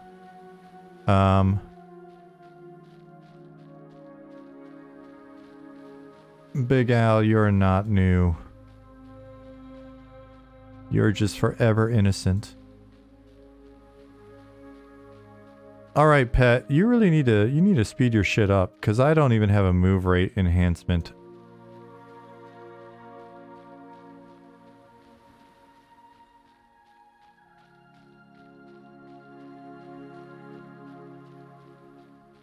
Well, okay. Then maybe I won't do what I was gonna do. I'm gonna just keep playing then, because the thought was if there's a bunch of new people, you guys wanted me to like show you Night Harbor and stuff like that, I could. Then again, Night Harbor, I might just show you in the editor. Since when I zoned in last, it was kind of missing. There's missing pieces. Have it made any changes to the large cave? Nope. But Pattis is pretty passionate about the idea of working on Fallen Pass, the area that leads up to Fallen Watch, that castle up there. And so that'll be one of the next outdoor areas that we tackle. Though we may have them come through and... you know what? I would say Shaded Dunes is playable enough for now. Right, like this is good enough for now. I know it's a lot of like placeholder art that I made, but it works. So why not just get another usable space? So maybe go into Fallen Watch. I mean, there is a zone there. It's a placeholder zone. It's got a lot of verticality and shit, but it's not very pretty. There's some cleanup that was done, I think, that that Pattis may have done in there, touched on some stuff. But it's mostly the stuff I threw together, which is like very placeholder and was like a lot of experiments in the very, very early days with verticality and space and narrow ridges and what's the camera work like in those areas and stuff. And then if we go here, we can zone into what used to be called Death Valley. It's just this massive zone. We wanted to see how big we could make a zone.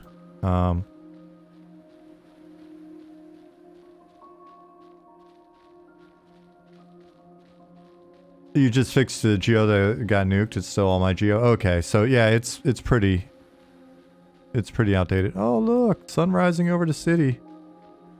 That's pretty cool.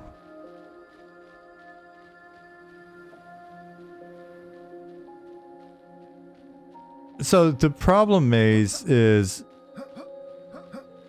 we got a lot of... Oh, look at that. Isn't that pretty? We've got a lot of like enticing aspects that make you very ready to get in here. The problem is there's not enough stuff in here for you to do, for you to need to poop in a sock at the moment. You know what I mean, dude? So you gotta let us work on that aspect of things over the next many months. But you can come in and check out some stuff in the horribly not too distant, horribly distant future. That'd be cool, but we're not gonna. Yeah, we're not gonna. Dude, give me 3 capsules with a 0.0045% chance to drop Maze's sword, and I'm Gucci. Gucci. Alright, so what do we got here that is killable for its parts? Give me your parts, monsters. I'm just going to keep running back towards the city and see what I can find that's killable. It's a fair point. I get it. I get it. A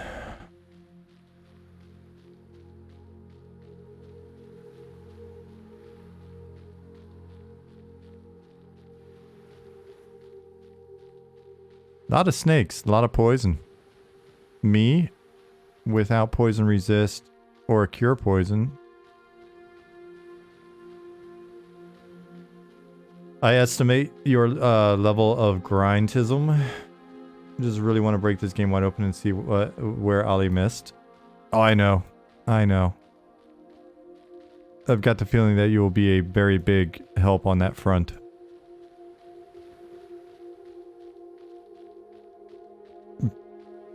Helping us provide the most secure experience possible. So the plan still is this month, December, to get friends and family, a small group of people starting to filter in a bit. Purely for, honestly, it's going to be tech focused. It's going to be, can people install the game? Can people launch the game? Can people get in the game? Can people stay in the game? Good. What do we learn from that experience?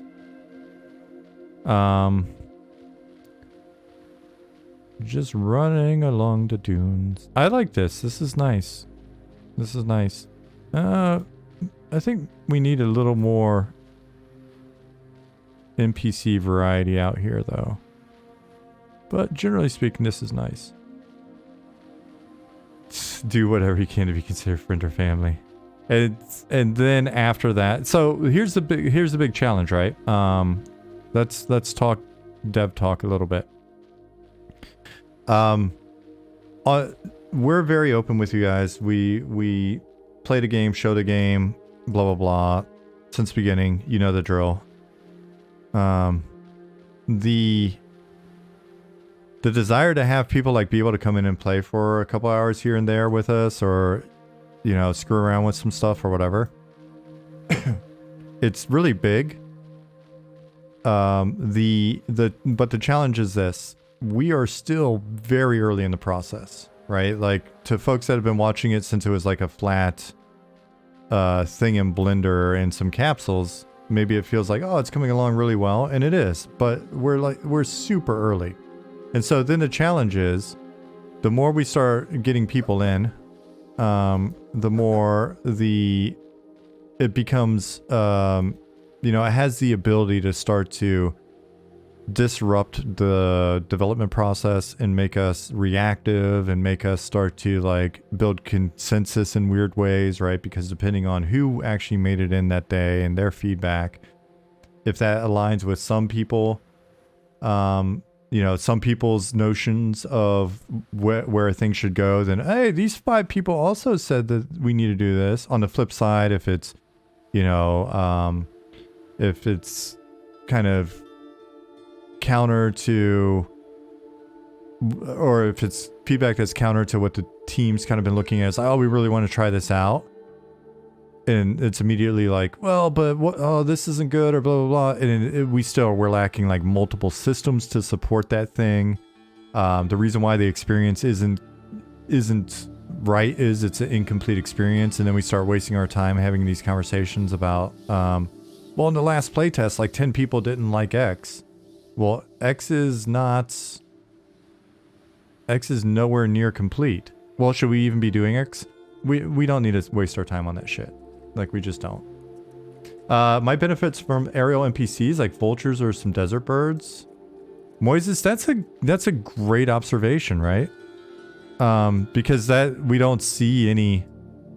And right at the moment we've got a bat model, right? And so maybe we put in some, you know, a new type of bat out here for a bit, just to at least break up the sort of the visual variety. So that's a good point. Very good one. Stanswar said starts to move into service territory. Yeah, right? Because that's the other thing.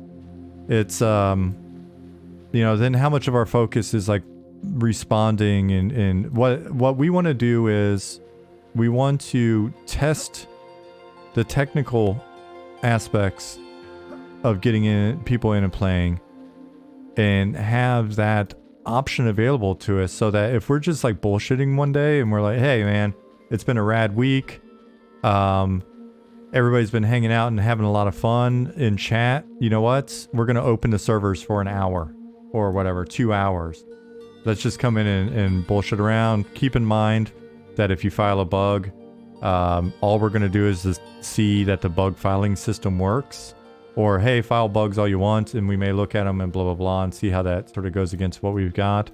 You know, so being able to do that will be a lot of fun, even if we're still quite a ways out from, like, going live or having a... There's so many, you know, like, the terms have changed so much. Like, going into pre-alpha, I guess, or alpha. So, the thing that I want us to be able to do is prove to ourselves that we're capable of bringing people in when we want to bring them in. That's the main thing. And then from there, anytime we're bringing people in, just be real specific with why we're asking you guys to come in, or, you know, letting you come in. And then that way you're not bummed if we don't handle your feedback well, or, yeah, not well, but like we don't show you all the bugs that came in and what their status is or any of that shit. It's more of like, we just want to make sure that we're capable of it. And then, I mean, to some degree, it should be reassuring as we get more people in, because at some point we want to just do a load test, right? It's like, all right, cool. Well, we had a couple hundred people in this zone. The servers and network code and everything worked super. And then you can see that. right? Because right now you see me and Ollie playing, or you see the team playing in the evenings. And it's not necessarily, you know, it's even with 5 or 6 people running around, it doesn't have that MMO vibe, right? It's not an MMO until we've got full groups playing, and then you see other randos going by, and you know, you do a who in a zone, and it's like, oh, there's 50 people in here. Then it really starts to feel like an MMO, right?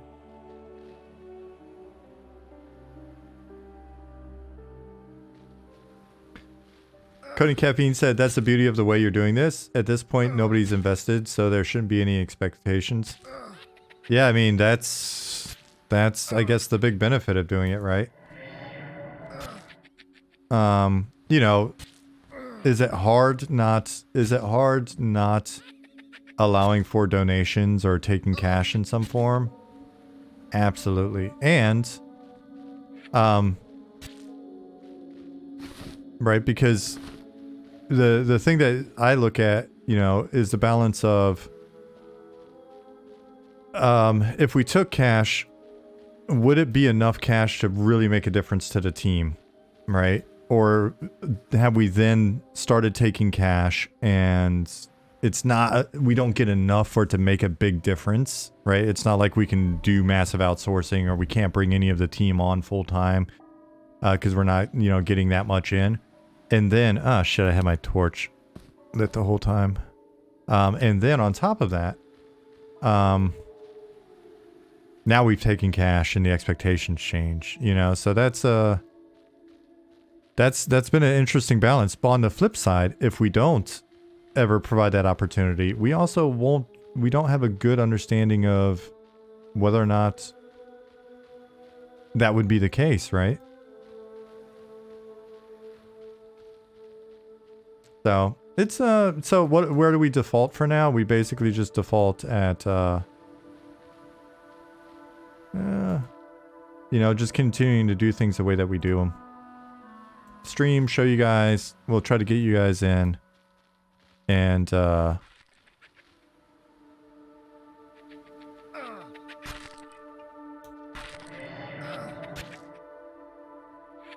hopefully... Oh, man. Hope I don't die. Oh, he's gonna be tough.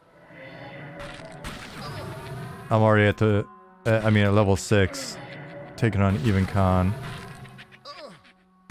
Can I fear him? I shouldn't be able to.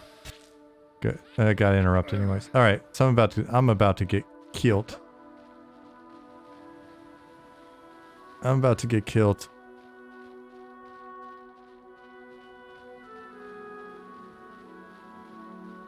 I'm gonna make like a Scotsman and get killed. Oh, I got this. Zone line. My pet. My pet distracted him. Or either that or he's just slow as shit.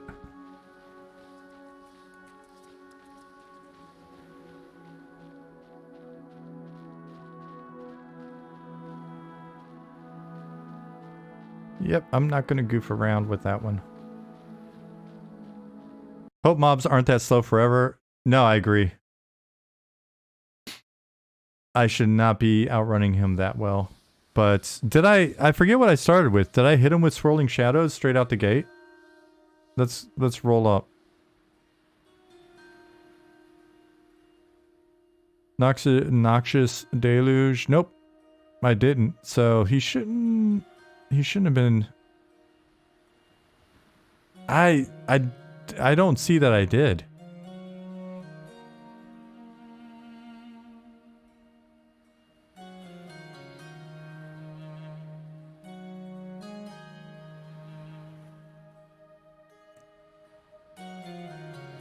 There is some art missing here.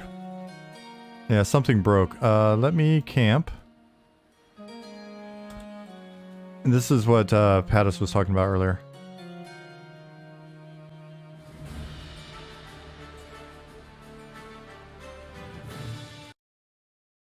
All right, so we hop back out to editor. And let me fetch, see if there's something.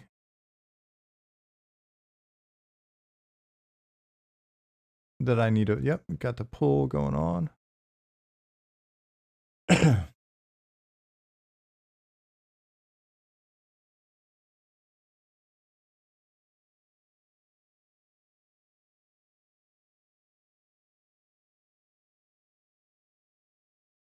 I'm going to hop right back in game, so there's no point in me playing music or anything in the background. Apologies. We're just downloading some changes to the maps that should fix that. So let's get Unity refreshed.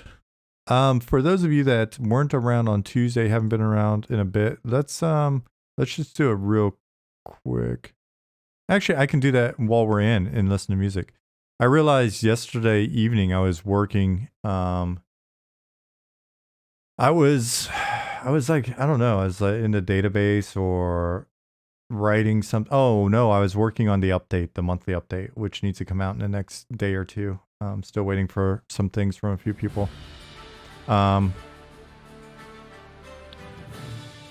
yeah, I was working on the update and I realized that I'd been listening to in-game sounds and music for a couple hours, just sitting there and enjoying myself to the sounds of birds chirping and waves lapping and Robert's awesome soundtrack music playing in the background.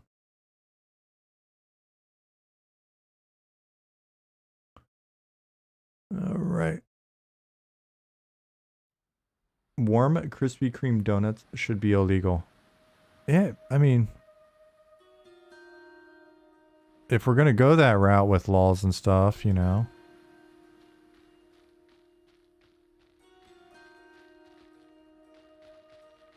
Pattis, I still got Let me at least run down to the I'm gonna run down to the guard so I don't get killed while I look into this.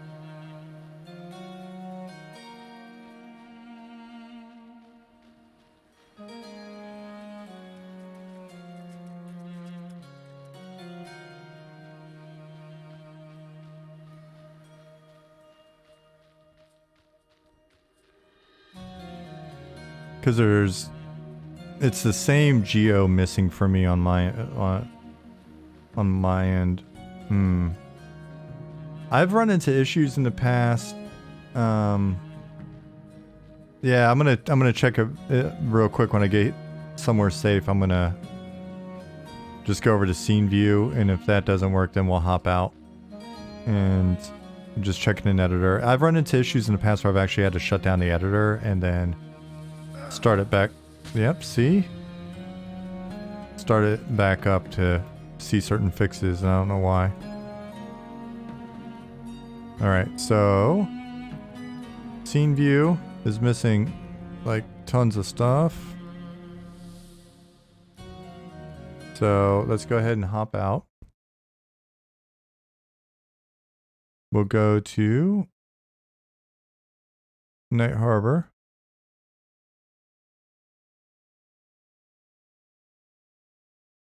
We'll load subscenes.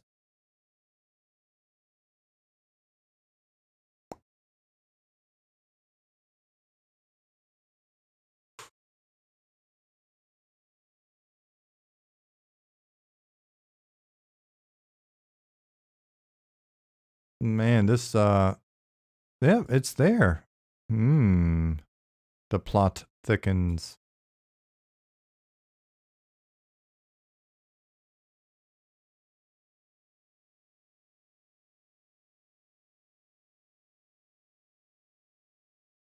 So it seems like, yeah. Oh, Unity.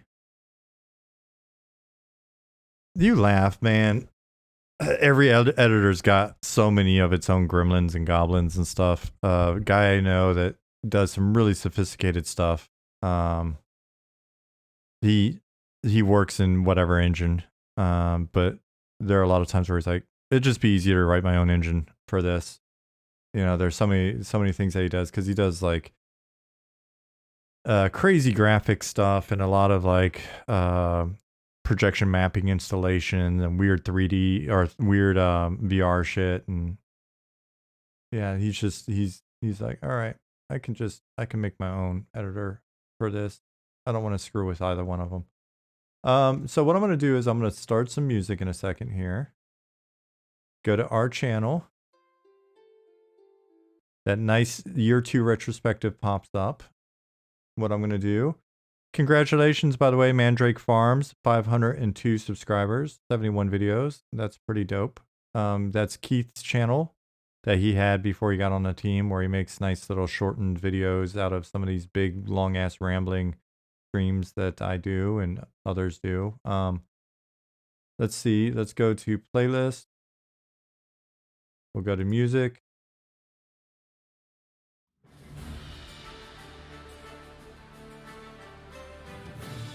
Can I link the playlist? Yeah, I'll grab it for you right now.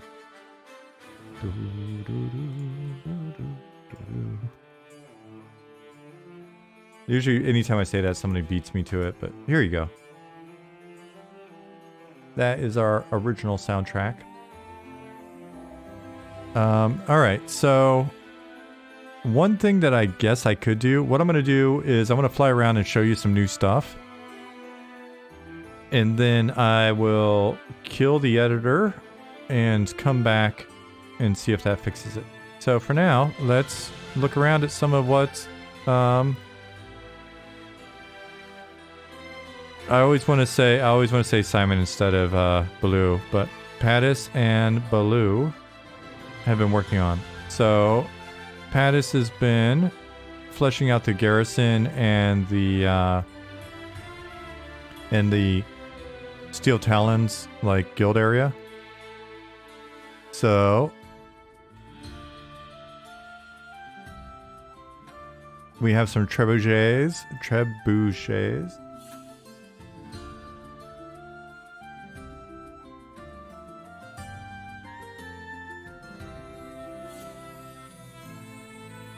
And who pulls the strings at both Unity and Unreal to keep us using buggy tools and getting ink on the side of our hands? The Desk Industrial Complex. That's who. They're all intertwined. Got the courtroom here.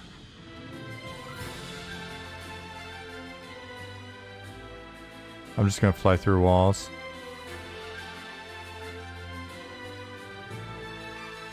Our nice temple area.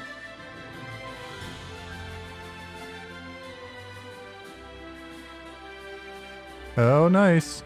Looks like a library. Thank you, Pattis.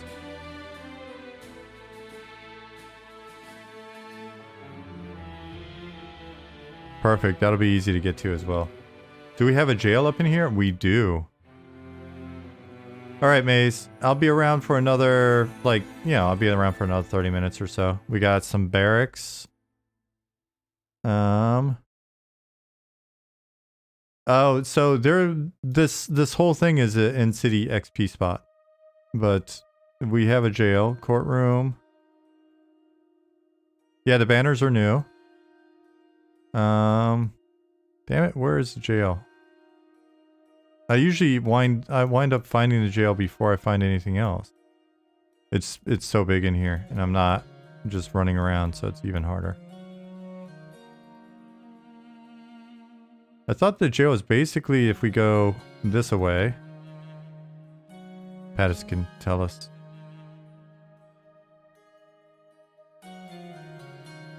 Nope. Temple. It's the ocean wall. Yeah, that's what I meant. Like, go this way.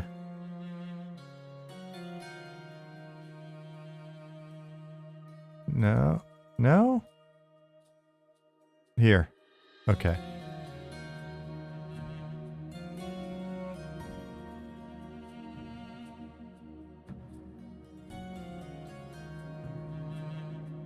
Oh, yeah. Yeah. No, I get it. Yeah. I actually was picturing a completely different area. Well, that's not, I mean, if you're going to be in jail, I could think of worse views, right?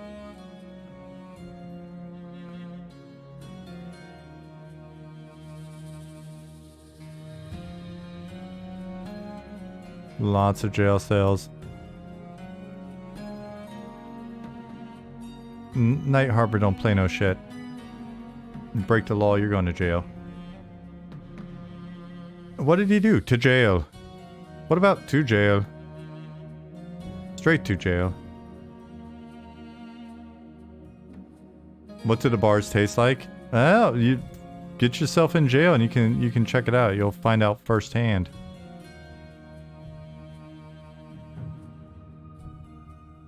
Like my mom used to say, then you'll see, smart Alec.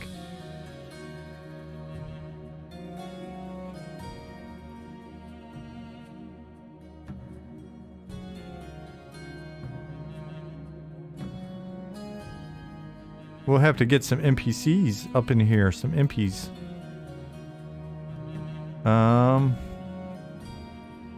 Alright. Then we got the shipyard. Looking tight with actual ship. Count of Monte... Oh my gosh. Count of Monte Cristo. I know for sure I've seen, what, at least 2 versions of it? Fellow inmate, what you in for? Me to taste the bars.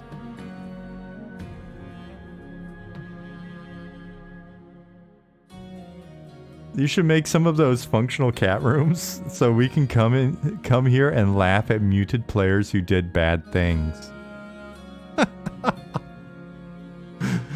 Holy shit. What if we did that? What if we did that, Belfaster? What if we just put them into rooms they can't get out of? And we we just turn off their ability to communicate. Nice. They do that in Sea of Thieves? That's brilliant.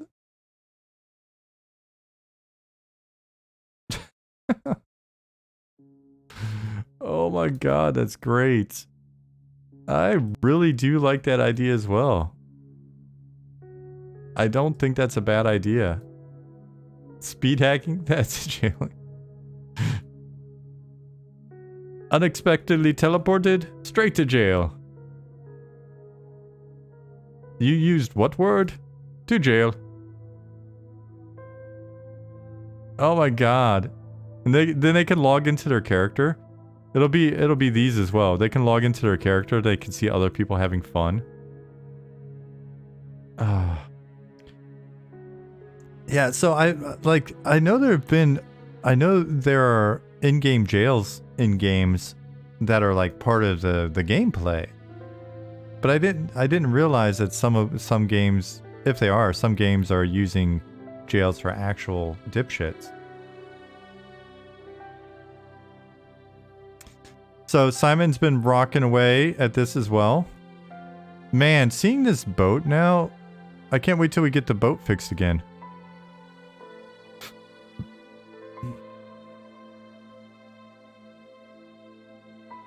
You still get to log in. You get to watch other people have fun. You can cancel your subscription if you want, but you don't have to because, hey, we appreciate the money. Even if we don't appreciate the behavior.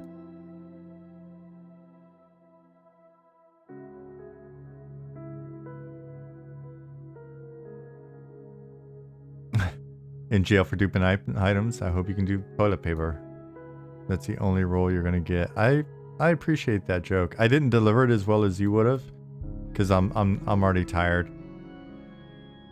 It's only been 2.5 hours of streaming, but I'm definitely already tired. So yeah, check this out. This is gonna be really fun as it gets fleshed out. And so this is basically the last blockouts aside from a little bit more of the harbor front right here. The spicy Sean is losing his spice. How dare you? That's a challenge. I'm sitting up. I'm gonna sit up. Stretch. Yeah, so finish out this harbor area right here, and then we'll have this area here. It's slums. It's it's Riverbend. It's just kind of like shacky, shanty kind of setup. And then we've got Sage Side, which is very castery area. University, library, wizard towers type things. Sage Side comes around. I'd have to look on the map again. It's been so long since I checked in on what we're doing here. Then we've got basically this tier, the upper sort of governmental bigwig tier and giant council chamber, etc. And then boom, we're fairly blocked out. We're fairly blocked out. And it's an exceptionally big and complex city, but the hope is to get in here and make it so that it feels a bit more lively than other places. We use our ability to trigger and schedule behaviors to provide some differentiation in the content, and then we pack the city with content instead of just vendors and trainers and shit like that. Like what I was saying when you mentioned camping the jail earlier. The goal is to make the city something that, depending on whether or not you care about certain faction, you could come in and essentially treat the city like you would any other area in the game in terms of finding camps and getting certain items and looking for names and all of that stuff. So rather than just have ambient NPCs that are trying to break someone out of jail, that's a jailin'. Yeah, and so rather than just have the ambient NPCs just kind of be flavor here, want to design the NPCs and their placement and their itemization with the idea that some people may want to come in here and actually fight them. So, hey Maze, welcome back. That was really quick. Rev Chumley said, I always thought a good in-game raid would be having the guild leader arrested and put in prison, and the guild has to raid the jail to break them out. Yeah, so kind of like Kata, but with probably a bit more content. Kata was unfortunately one of those zones where it was at the end of the development process that it was just kind of getting put in. And the designer that was doing it had like really big plans to over time make that a really big and complex zone, similar to this, with lots of story and lots of, you know, I think there are a few different places. There were what, at least 3-4 major factional conflicts in Lucklin, and John was doing that stuff with Kata, and then there was I'm trying to think, was that in opposition to like the vampire stuff that was going on in, oh man, I'm forgetting his own name. What, Twilight Sea? No. But anyway, and then there was the stuff that Steve was doing with factional stuff, and then experiments with like Hollow Shade and the war there and all of that. Oh yeah, so Kata, Seru, vampires, and Shreza. Thanks, Maze. So it's I forgot. There are a couple other like throwaway sort of smaller things going on there, but Rural, sorry, says you can feel Luckland's potential going through a lot of this stuff. Yeah, it's how did I just pronounce Shreza? Like, I mean, Shra is the abbreviated version of Shreza. I did the Shreza basement and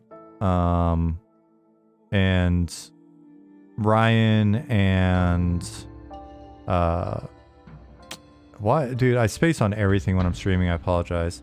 Lawrence did the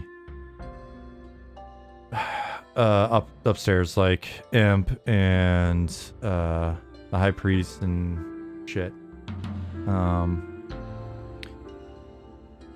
May said, good old Gremlin Ring War. If it didn't bug out and waste your 4 hours. Yeah, dude, if you understood how challenging it was to hack events like that back then, Steve bit off a lot when he tried to make that zone as dynamic as it was, because he had done the Ring War previously and got it to, you know, mostly work. A lot of the scripted event type shit that we were doing back then, because of how we had to hack it in a database, it was just so prone to issues, unfortunately. And then what the real shame is, had Steve been around for all of Planes of Power when we got scripting, there's no telling what craziness he would have put together. So, but it sounds like he did the same. He's done the same sort of level of craziness over, maybe not as crazy as like Ring War and stuff, I don't think. But he's done a lot of like cool content in WoW over the years. Kimmery says, I don't think a lot of people realize how games are put together with duct tape and bubblegum. We always said duct tape and chicken wire in EQ. It was just like lots of duct tape and chicken wire. So I promised that I would close this out and load it back up and see if running the game in editor actually will work. So let's do that. Here, there.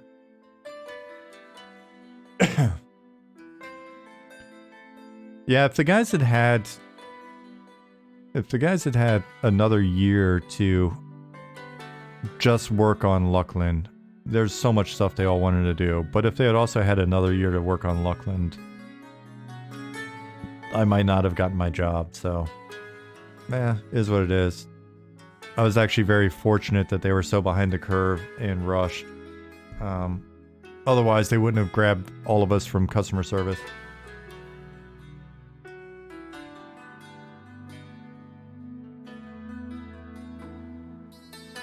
Forever Mash asks, are there no game agnostic standards and best practices developed at this point? I would say that there probably are within a number of different genres, some fairly standard practices, but you'd be shocked at how unique different products feel when you get in and you're like starting to work on them. Right, because there'll be a few things that you want to do differently, which will then start to deviate from kind of whatever you're defining as best practices or standards. There may be, like on the code side, more standardization, and then on the design side, it still feels a little bit more Wild West. And then, yeah, as Turnip's saying, then stuff starts to go out the window when budgets and time constraints start becoming more of a factor. A lot of time, you'll get whiplash as a team, because you'll go from, yeah, don't worry about it, just make something cool, right? Like, don't worry about it. Don't worry about the time, we've got time. And the team knows that there's always an invisible clock running. Like, oh, but don't worry, let's think big, how would we do this differently or whatever. And if that is actually the case, if whoever you're making the game for, or if you just happen to be in a situation where you have the time to do that, then you can make something sort of built on built on that foundation of possibility. But what inevitably happens is it goes very quickly from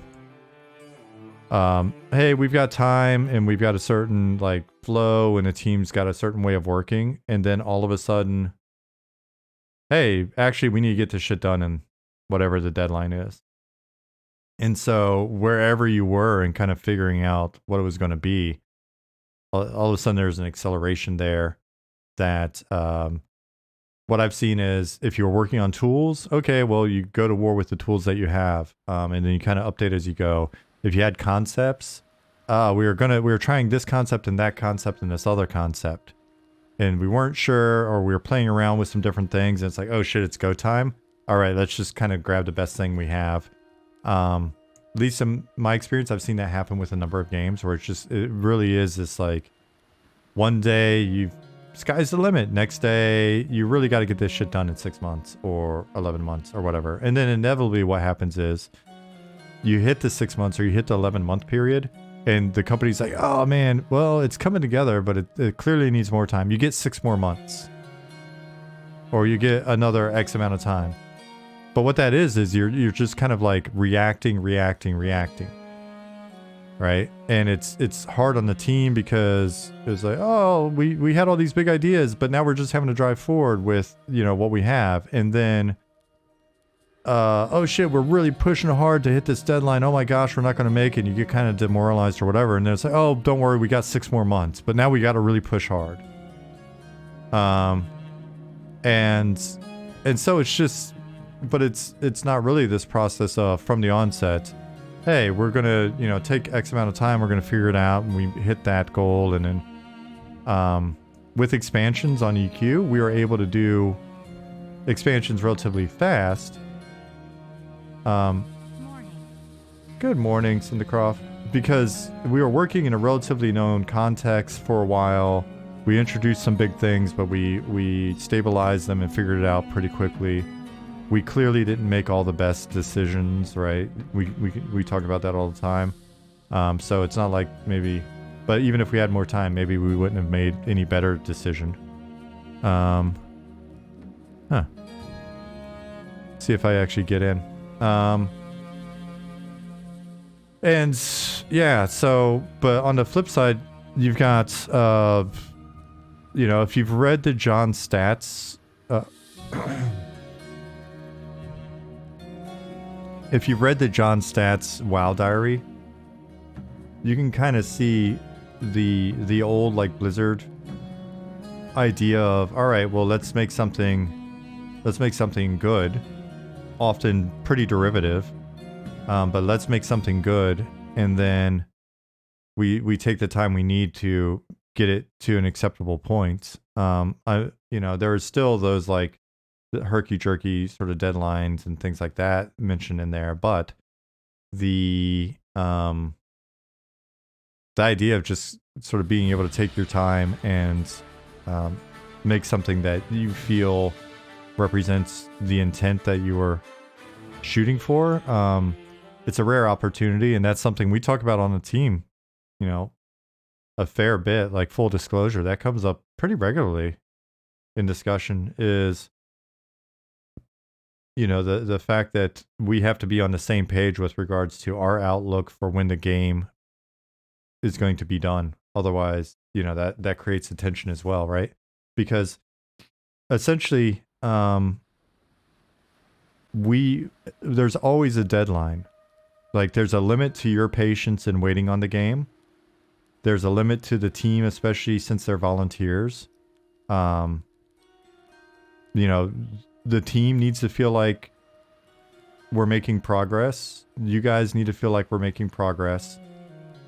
But on the hold on, Maze, I'll answer that. On the flip side, if we're continuing to make progress and the team's okay with it and you're okay with it, then we also shouldn't be rushing towards arbitrary deadlines. We need to make a game that is the game that we want to make, to a quality level that we're happy with the amount of content that we want, right? Like, we're currently not operating under like actual financial deadlines, so we shouldn't kind of screw ourselves in that same way. And then the possibility exists that that's not going to be that's not going to be fast enough for certain people in the community or certain people on the team. But if we believe it's the right move forward, then that's how we need to move forward, and we'll see. I mean, the other thing too is there's this idea of like, well, how many years does it take to make a thing? And if a thing's not made within X amount of time, then is it a good thing, or should we believe in a thing, or whatever? And honestly, man, The only thing that matters is when the game comes out, is it good? Maze asked, I was bullshitting with Ollie one day. Are you guys not using a scripting engine? I can't remember if that was y'all or another MMO. We're not. Everything's just data driven. It's all in the database. When we get to a point where we're talking about encounters or content of a significant sort of complexity or fidelity that it requires something more than what our tools can handle, then we'll look at that. But one of the things that I've liked about game design tools that have, I don't know, a more sort of like structured but in simple configuration with clear constraints is that there's more of a tendency to design with the constraints in mind, which leads to a more consistent user experience for the players, and it leads to better creativity at times for the designer, because one of the things that we found as soon as we as soon as we added scripting to EQ, there were more, like, there are so many requests for like new functions and all. I need this new functionality in order to make a quest. Well, why can't you make that quest in the way that we've been making quests, or that encounter in the way that we've been making encounters? Well, because I want to do it this other way. But you can pretty much just do it that other way. Well, but I want to do this little tiny, like, I want to put this little bell or whistle on it. All right. But now you're waiting to make that content that we could pretty much make the other way until you get a bit of functionality from a programmer. Well, if we had an even more flexible coding, like a scripting system, then I wouldn't have to wait for a programmer. And next thing you know, it's just like, all right, you're overriding all of the base sort of, like parameters that are set up that make an NPC behave like an NPC and blah, blah, blah. It's just silly. May said, yeah, I just can't picture how state changes work in hard code as opposed to a fluid language like Lua.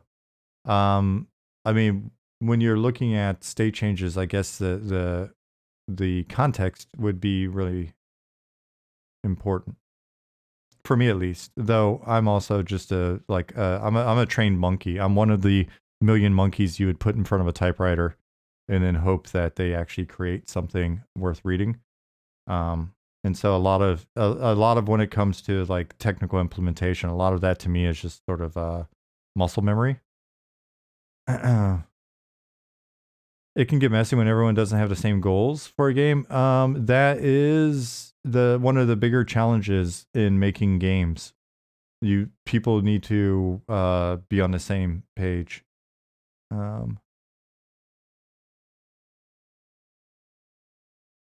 So I'm trying to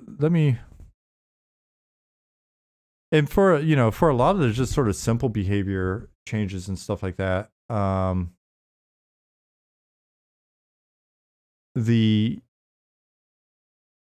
We don't need it to do much, right? So there's the difference between NPCs changing state or changing behaviors in combat versus this non-combat sort of ambient or scheduled behavior that we're messing with.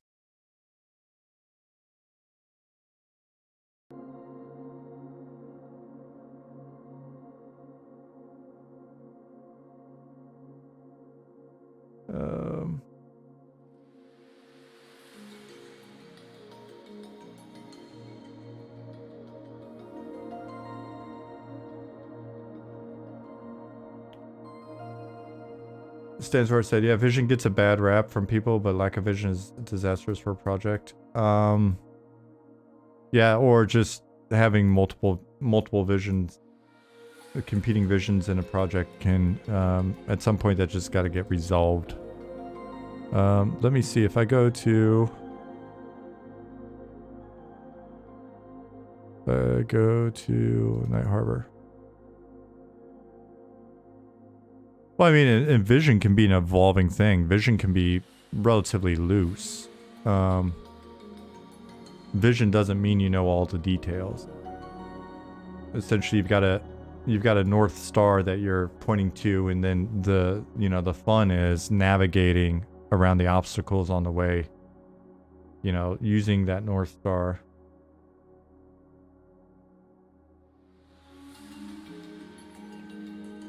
So I'll load this up.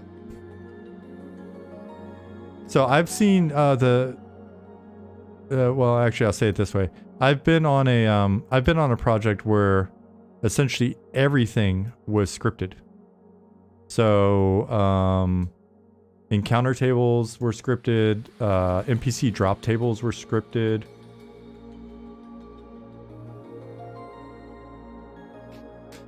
May says, yeah, state behavior, etc. How is it controlled? Like, what conditions make an NPC run versus walk? How does the NPC know about other zones, entities that are randomly created, pets? A ton of stuff you typically output to scripting. Okay, so essentially, the way that we're handling a lot of that is there's the more data-driven designer-facing layer of that, which rests on top of, like you said, there are coded standards and formulas that then we get hooks to, we get it exposed to us in data, rather than having a layer of scripting on top of the additional sort of more consistent behavioral layer, right? Which it's all right. So when I essentially, our life is a lot of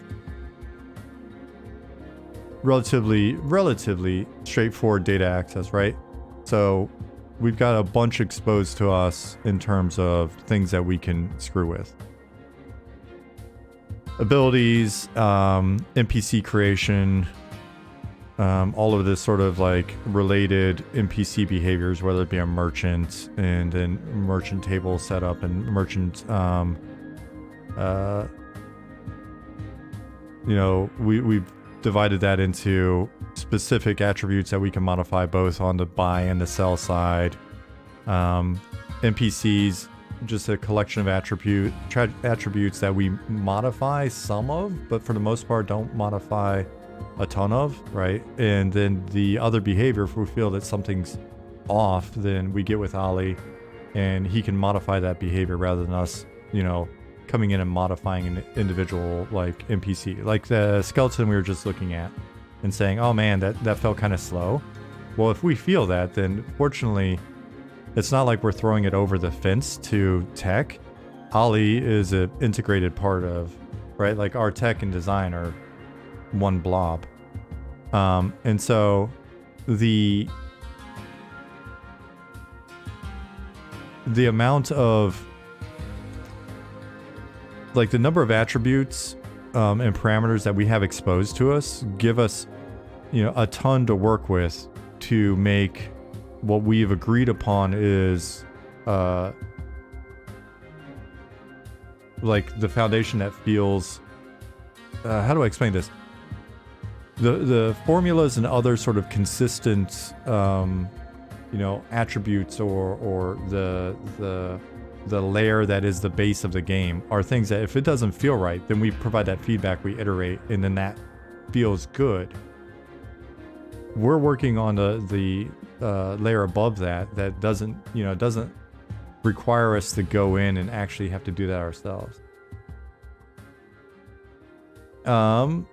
May says, yeah, I feel like not having a scripting behavior engine really limits designers and puts the workload on engineering.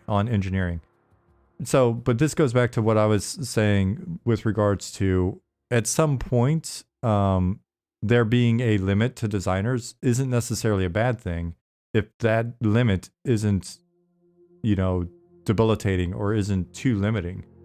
If that, and maybe I'm saying it in a weird circular way, but having designers be able to go free form and not have to depend on engineers, a couple things happen. One, a lot of designers are not engineers. So then you've got to look at, is the scripting optimal? What's the standardization for the scripting? When something breaks in a script, how easy is it to find that bug because it's embedded in a unique script? Like I said, I've worked on a game where everything was scripted. So like if I wanted to come in and set up a drop table, right now I can go into the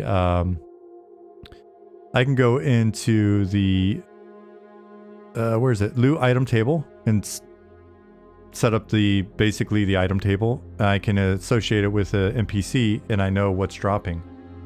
If something's not working, I know where to go look to see why it's not working, and it's as quick as I don't even have to. I can use a filter. I don't even have to like, you know, I don't have to go in and like, I don't know, like grep through all of the various scripts or something.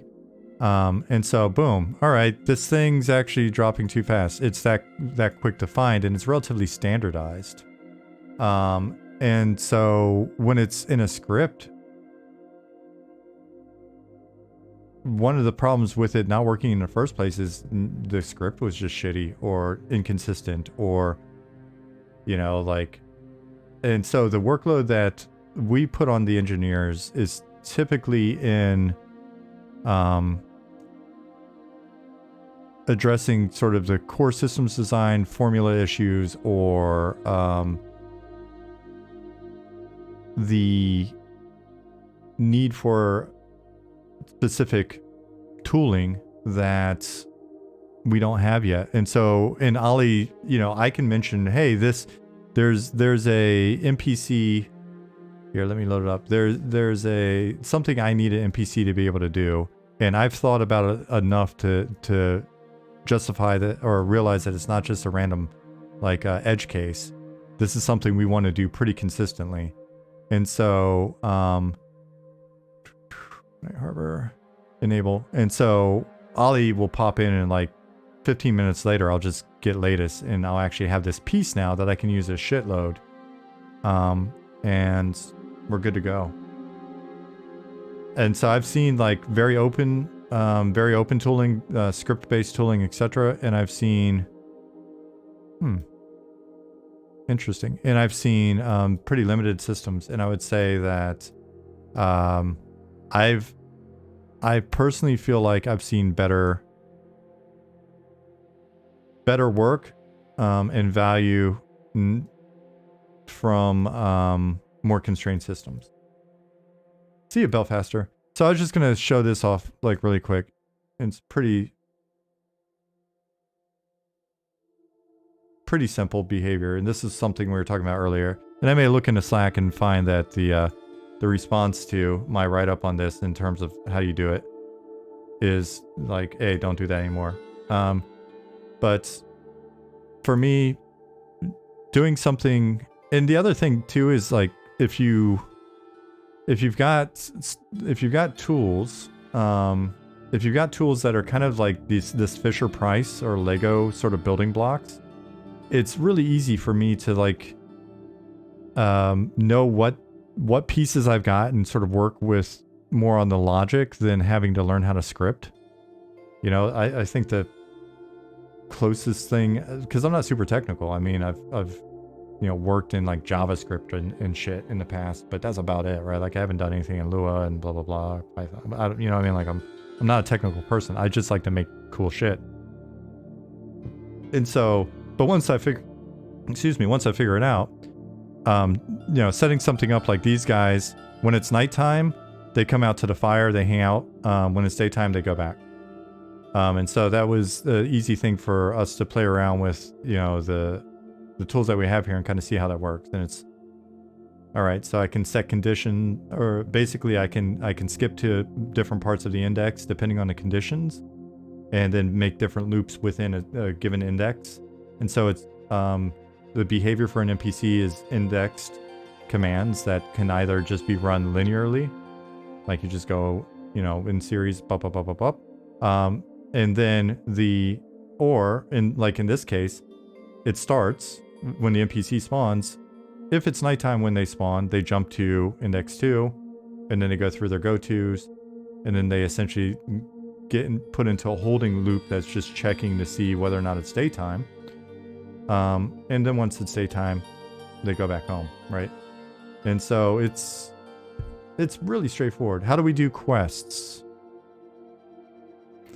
Quests are kind of like, in a sense, they're pseudo scripted within a box.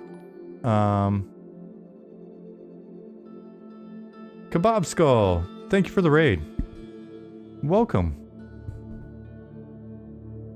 So we've been talking tools for the last little bit as we're wrapping up the stream. Unfortunately, we're getting close to the end there. But I'm glad to have you. I'm going to wrap up this part of the chat and then I'll finish welcoming those of you that stay. Kebabs? Thank you. I definitely appreciate it. And hopefully you had a good stream and hopefully we see you again. But yeah, I usually wrap up about this time on Tuesdays and Thursdays, but I'm running a little bit longer just because we wanted to wrap this up. But yeah, welcome. Those of you that don't know what we're making an old school MMO. Yeah, and I'm the one that's got to do the dinner most of the time, so. Hey Homestead. We're not done quite yet, but those of you that got to go, understandable. Tweb, DK, yeah. So around 5 o'clock, I hop off and start getting dinner prepped, and then wife gets home from work, and we take a little break, and then hop back in. Running a little bit longer today. Maze is pushy. Oh, but it's an interesting topic. So you asked about how do we do quests. So NPC quests work like this. Essentially, we associate quests with a given NPC. Tweb, thank you very much for the follow. If you guys do check out our website and you don't notice the link there, here's our Discord. We're always happy to answer more questions and stuff in there. And if you want an overview of the project over the last 2 years, hit our YouTube. There's a retrospective video that should be the first thing you see when you come in. If you go to the website, be sure to click around on the updates because there's a ton of images and videos and stuff that just can't be found anywhere else on the site. So if you like old school MMOs or crazy indie teams that are working on MMOs, then definitely give it a look. If not, man, I still appreciate the raid. So Maze. If we let me find one of these guys. All right, so we do dialogue and quests in the same tool. Essentially, a dialogue is a quest without certain requirements and without certain responses. And so if you come up here, index 0 is hail. So if you walk up to the NPC and you say hail to the NPC, then you get this response. And so we've got essentially these kind of commands built into our text. We're using SQL to push and pull information. I'm sure Ali sanitizes input and fetches. I would say probably to some degree. There's still it's still possible for us to push bad data, and currently the engine still, or the server still, responds to that poorly at times. So what are the dialogue options? In terms of the responses that can occur, I would actually have to bring up our documentation. I just documented so much of this stuff. But it's a full, page of like different things that we can trigger. So right now, this is all basically in your chat box. It's all verbal, right? Because we're going old school. So you type in your chat box, hail. Essentially, all interaction with the NPCs is very much the same way you would interact with players. You chat with them, or you give them items in a similar way to players. So in this case, index 0 is almost always like a hail. So he'll emote, looks up from his work. In the future, we don't have it yet because we're not really doing much with triggered animations. But, we could have emote, and then we could actually have like play animal. Boom. And then he says this, and that's that. Now, if you come up to him, let's see. This is a nice different one. So, if you turn in the following items, then he'll respond, right? So this is 1, 2, 3, 4, 5 items. Then he'll basically fire through this, which is he gives you experience points. He emotes. He says this. He delays for 2,000 milliseconds. He emotes again. He says that. Another delay. Some more text. Delay, text, delay, emote, and he gives you an item. And the delays are just to help us break up because we are using the chat box in sort of a natural player interaction style. So we're breaking up the rate at which the text is delivered so that it's not just one big block of, you know, stuff that plops onto your face. And then you get a reward. And a lot of, you know, we have the ability to put requirements in. We talked about maybe breaking requirements out into its own field as well. And so, you know, we can check for level, we can check for faction, should be able to check for class. I can't remember if that's one of those ones that we assumed, but then actually needs to be added. And so, aside from those checks, what I have recommended and what we tend to do is we will tend to daisy chain based off of rewards. Hey, what's up, Rex? Check for completed quests. No, we don't. We are not doing any character flagging for the time being. So, because, and this is going to sound weird, it may not even hold up. It may be an untrue statement that only one or two of us believe for now. But we're not doing a quest journal. And since we don't have a quest journal, we're not, we're also not using quest flagging, because without some better means of presenting the flagging, it can get really sort of nebulous really quickly. We do quest chains, and so that's what I was saying here. Like, if we look at, probably not this one because the quest is actually chained between a couple NPCs. All of the quest chain logic is actually written in the quest and managed through item handoffs. So there's almost always an item handoff. Hey, Tinspin. And we'll begin a chain with an item, and we'll chain it all the way through, and then we'll finish that chain, and then it really comes down to, is that something that's just part of a bigger contiguous chain, or is that something that then is the end, and then there's other criteria. Heidi SQL or Maria DB? This is Heidi.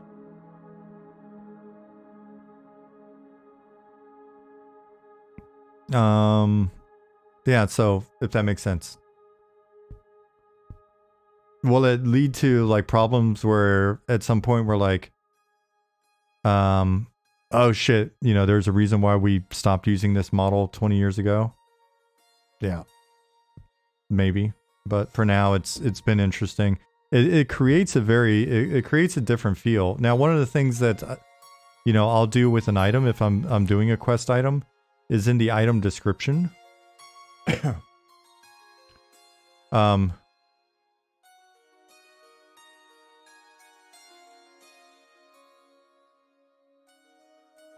In the item description, I'll say something like, let me find one.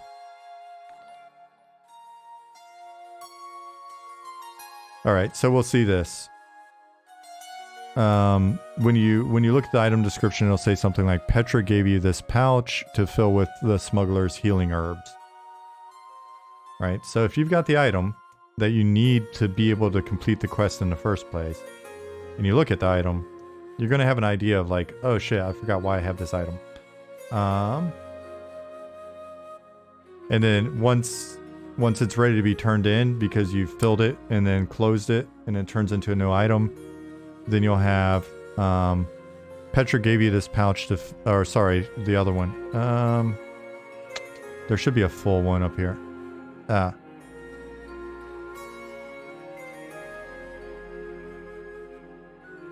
Oh, yeah, and in this case, it still is valid because you're reminded that you need to take it back to Petra, so you didn't really need to do anything crazy. But some of them I'll give a little different, like a different hit. So the quest items are basically your journal. Yeah, basically. That and whatever wiki the players whip up.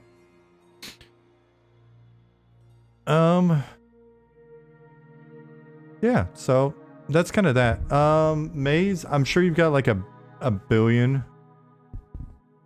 Flags will be super essential for stuff like kills, pickups, keys, etc. Flags for keys, maybe later. We'll talk about whether or not that's the right solution. Kills are counted by drops. Pickups are counted by drops. Right? If we get... I know you have a ton. So I'm going to wrap up because it is almost 5:15 now. But be sure to bug us more, bug Ollie, or bug us if you've got like why are we taking this approach with something like quests or whatever, and we can chat more. Just come back on Tuesday. I'll be back Tuesday. Imp MJA, thank you for the follow. Appreciate you asking questions, Maze. Alpha someday? Yes, alpha someday. There will be playtests before alpha. So that's what we're focused on, just getting to the point where we're actually even able to do it. But then we've got a shitload of work to do before we can consider ourselves ready to do a bunch of playtesting. It looks like Luna's got some new NPCs in here. Maze, thank you for the bits, buddy. You didn't have to do that. But yeah, those of you that came in late and still stuck around, thank you very much. It'll be nice to meet you guys in more detail if you come by on Tuesday. Basically, I start at 2 p.m. my time. I'm in Central European Standard Time. It's like 6 hours ahead of Eastern in the US. So I go from like 2 to 5 on Tuesdays and Thursdays. Oh, Mazed. Excuse me. Keebs, good to see you, buddy. Here's our website. Here's our Discord. The team tries to make themselves pretty available in Discord as well, so. And then last but not least,